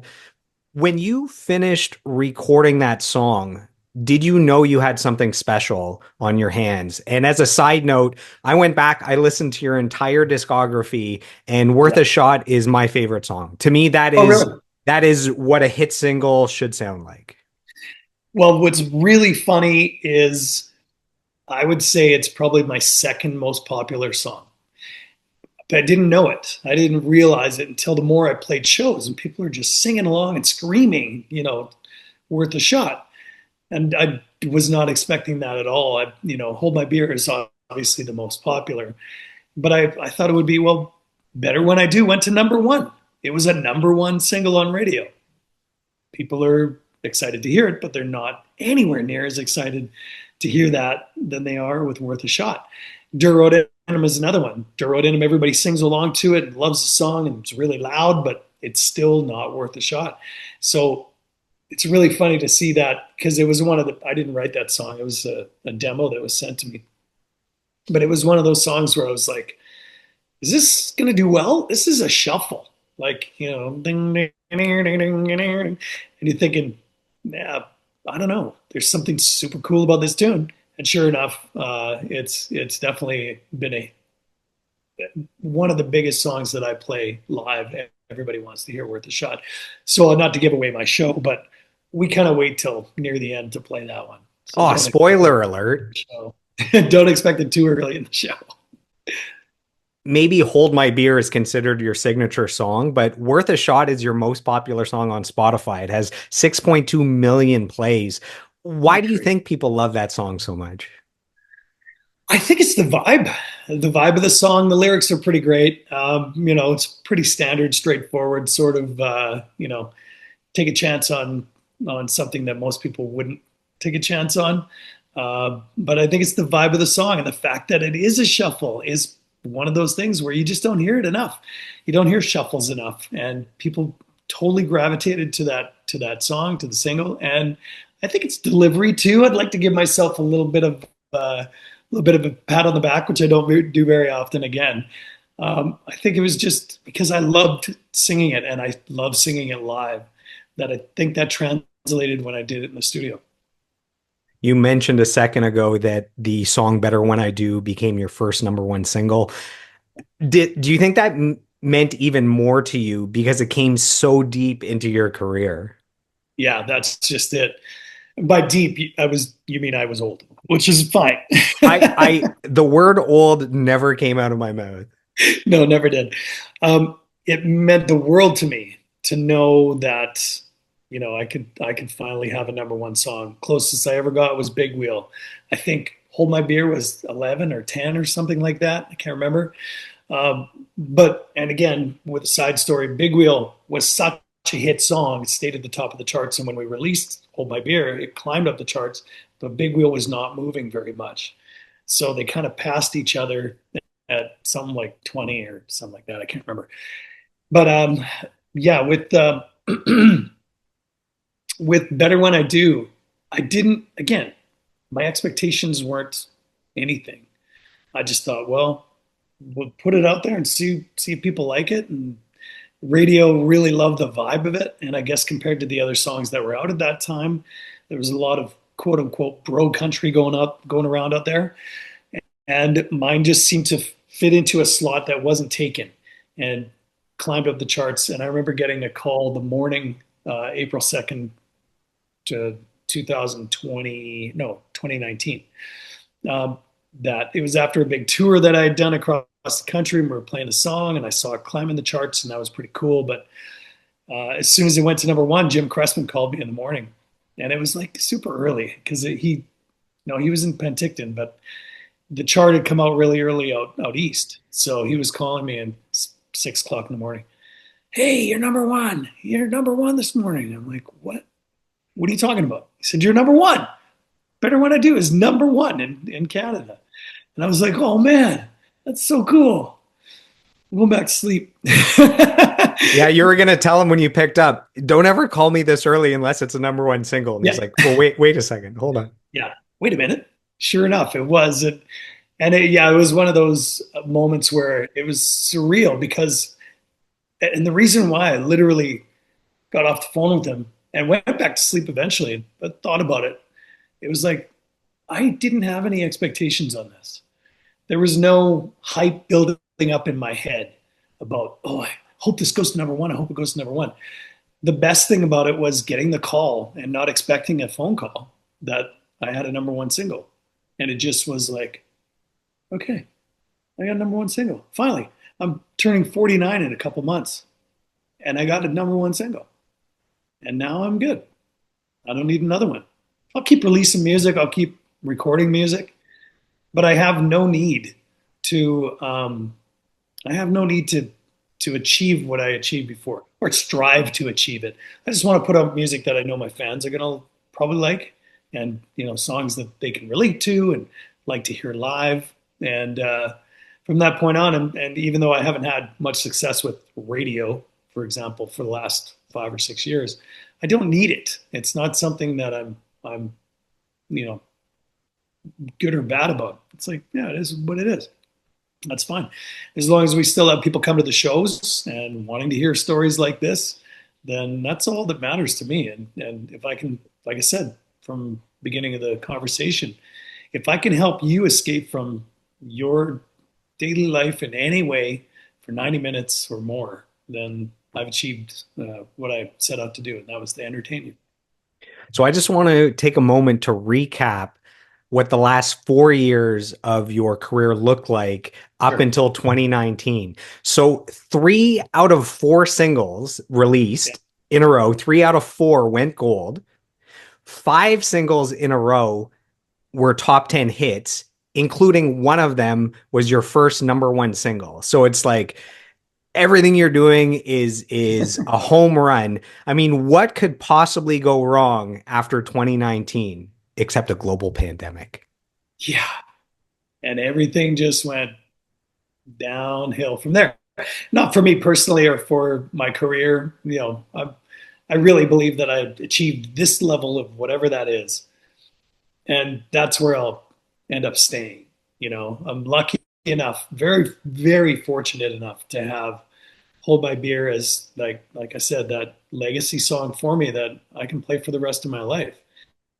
Um, and I'm with the pandemic, it was really shocking. It was kind of scary.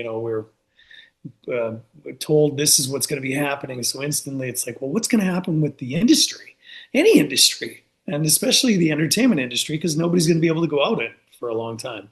And it was pretty crazy. And I was still recording music, but it was under different circumstances and different methods that were really strange and alien to all of us. And we managed to make it work, but the industry wasn't the same after that. Everything had changed so dramatically that was a big shift for artists who were in my position that had been around for 20 plus years, inching towards their 50s, and that was a transition that I was not expecting, and yet I'm definitely one of those people that's like, that's the way it is. I'm still going to go out and play, and I'm still going to do my thing now that all of that COVID, coronavirus slash, lockdown, all that is all done with. And now I just enjoy going out and playing my music, and whatever form and whatever way I can. It's great either way. So you were able to release 2 singles during the pandemic. That must have been a cathartic experience doing, creating and releasing something positive during such negative and uncertain times. Do you find that those two-ish years of lockdowns where you weren't able to perform made you really appreciate all the concerts you've done since then? Oh yeah, yeah. It made me really. I remember being told that we can't have shows for all of the rest of 2020 into 2021, maybe 2022. And I thought, wow, where's the world going? Where's my world going? What am I doing? Am I going to be able to do with any of my bandmates ever again. Is this the major transition? Trying to record that started a whole new world of recording where more people were starting to record at home and developing sounds that were comparable to being in a studio, which I'd never recorded an album outside of a studio. It was always in a studio, whether that, great studios that I recorded in. Um, so yeah, we didn't know where the world was going and had to, again, you just sort of adapt to your environment. And, but it sure scared the hell out of everybody. And it didn't really, like I said, it really didn't matter to me. I felt more for um, the younger generation.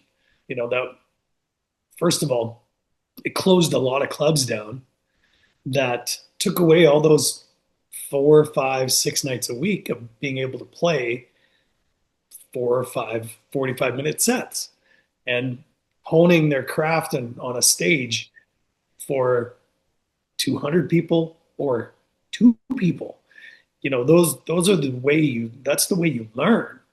And that was really sad to see that live music had dropped off so much that because of COVID, that bars didn't want to open. And then they were like, well, we're not getting a lot of people in right now because COVID's all done, but people are still afraid to come out. So we're not going to get bands for, Monday, Tuesday, Wednesday, or even Thursday. We'll just have them Friday, Saturdays. And even then we'll just get a 2 piece with it.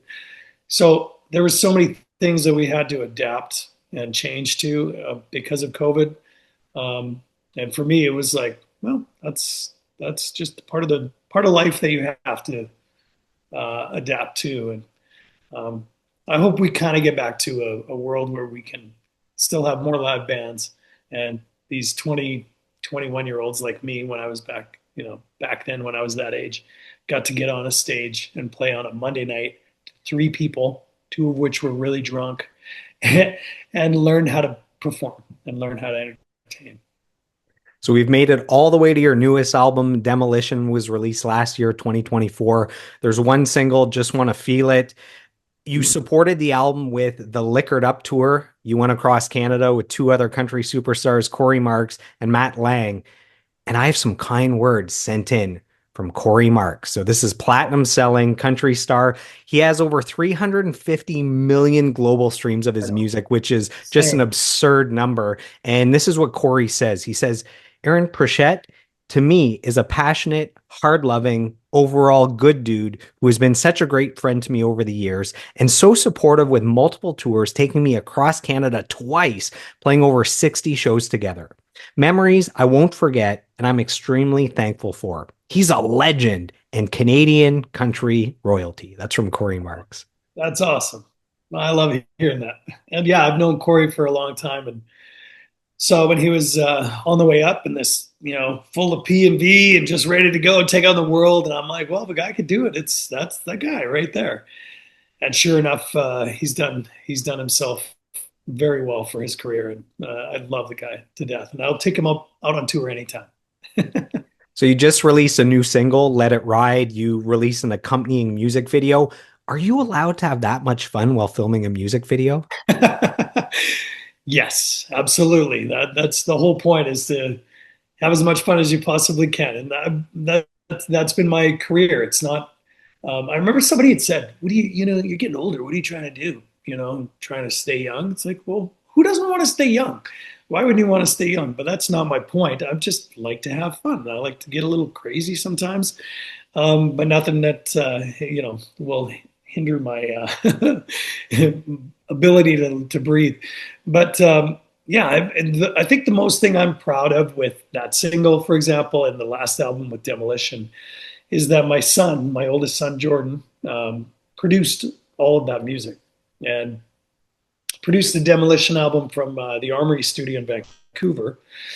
But he did the last single from home, and that was his first attempt at it. And I'm like, this sounds so great for doing this from home and having different, drummers and all the musicians playing from their homes and sending it to him. And I thought this is a really cool method of doing this. And but the pride that you take with your son, who's 35, and I'm a grandpa now. He just had his first son just over a year ago, and having your son create this music for you is the biggest honor that I could ever have in life when it comes to my professional career. Um, you know, when you have that, you've created someone who can create for you.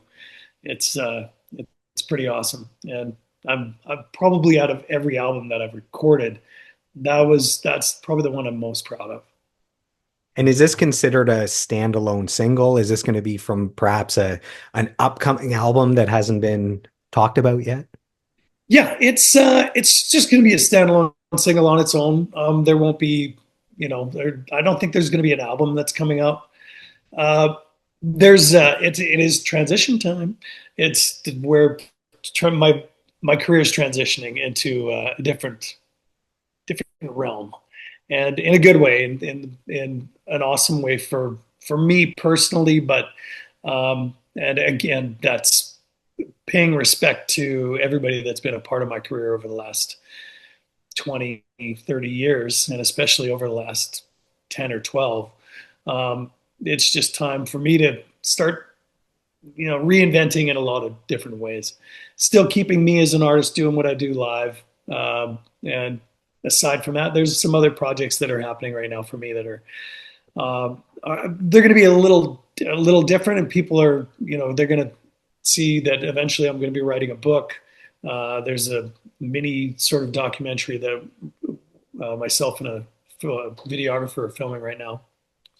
And there's a few other things on the horizon as well. And I don't know about recording necessarily, but I don't think there's going to be any other major projects happening in the next little while when it comes to music. But touring, lots. Got a Christmas thing happening coming up in November, December with George Canyon. We're going cross country from, we're going as far as Summerside, PEI, but we start in Windsor, Nova Scotia, and work our way across the country for 6.5 weeks. And we end up in Victoria, or just outside of Victoria, BC, and Sydney on December 23rd. And then my fiance and I get home on the 24th, and Christmas begins. Mayhem continues. And if our listeners go right now and purchase a ticket for this upcoming tour, what can they expect? Well, this is the greatest thing about this is that the majority of my shows over the last 30 years have been high energy in your face, running around a stage, sometimes playing guitar, but pretty rare. It's usually me jumping around. But with this show, it's George Canyon and I, and we're sitting on a stage together, usually sitting, sometimes standing. And we have two musicians with us, two guitar players. And we just sit and tell our stories about our hit songs, but we also play Christmas songs. And it's all being presented by a charity called Children Believe. And it's a charity that helps children throughout the world with schooling and with, feminine hygiene product and things like that all over the world. So it's fantastic. But so Children Believe is going to be presenting that, and we're going to be able to, have this sort of up close and personal, but at the same time, if you know me, I don't just sit there the whole time. I love to kind of get as rocking out as I possibly can. And, you can't play Hold My Beer just sitting there, and, it's definitely not a love song. So not really. So it's going to be an exciting tour and a really, really great show. So we've made it to the final few questions.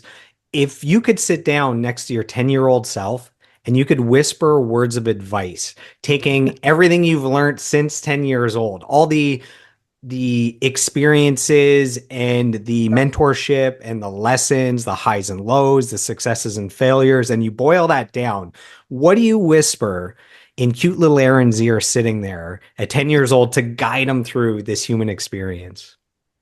Get better at hockey. The No, NHL dream still alive. NHL dreams. No. I think there's a few things I would probably say. Watch out for yourself, but don't feel like you can't trust everybody, because a lot of people out there are trustworthy more than you think, more than you might think at times. I think there's probably other things like, things you learn later in life that uh, like don't take yourself so seriously sometimes. And I've definitely done that. I've done that to the point where it hindered my career for sure, and even hindered personal relationships, and um, stayed true to myself because I didn't really relearn who I was until about a year and a half ago. And that sounds crazy, but when I talk to my kids, for example, they're the ones I whisper into their ears and have since they were children, but especially now since this last year and a half, I have a lot to tell them that I realized about me that I was doing or wasn't doing enough of. Um, and now I understand what it took to be the person that I actually truly was to be the person I truly am now. But yeah, there's probably 1,000 things I could say, but yeah, the most important would be, you know, trust in my own instincts because I never did for a long, long, long time. Is there anything you'd like to say to the fans that have supported you since the 90s? Yeah, my appreciation for the fans that have supported me since day one and all throughout my career is unending. My more appreciation and love and care for those people than they may ever know because I, I get to live a dream, but I also get to entertain them and I get to have them with my music and with a live show experience a bit of my world, but also take them into a world that they can escape to for 90 minutes or so every night. So I appreciate them and love them to no end. So, as we wrap up, I just want to take a moment to acknowledge you for your lifelong pursuit of mastery as a singer-songwriter. I want to commend you for having a big vision for your life, for dreaming big, for actually putting in the work and following through with this dream to fruition. You've shown the rest of us what's truly possible. I want to thank you for putting out great music that's become the soundtrack to the lives of millions of people around the world. I want to thank you for being one of the good guys in the music industry. Keeping up the image of the good Canadian boy. So thank you for that. And last but not least, I want to thank you for this interview, for sitting down with me for the last 2 hours. I really appreciate it. So Aaron, thank you so much. My pleasure, Joel. Thank you so much. And I'm honored to be a part of this today. And yeah, I hope a lot of people see this and get some insight on not only who I am, but maybe some insights for the industry if they're looking to be an artist. So I appreciate it and thank you so much. You're very welcome. So to the Aaron Pritchett fans, to the podcast fans, thanks for tuning in, and we'll see you on the next episode. If you've enjoyed today's episode, please take a moment to subscribe, like, comment, and share.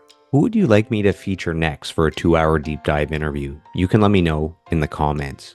You can also send me an email at joelmartinmastery@gmail.com, or you can reach out to me on all social media platforms at joelmartinmastery.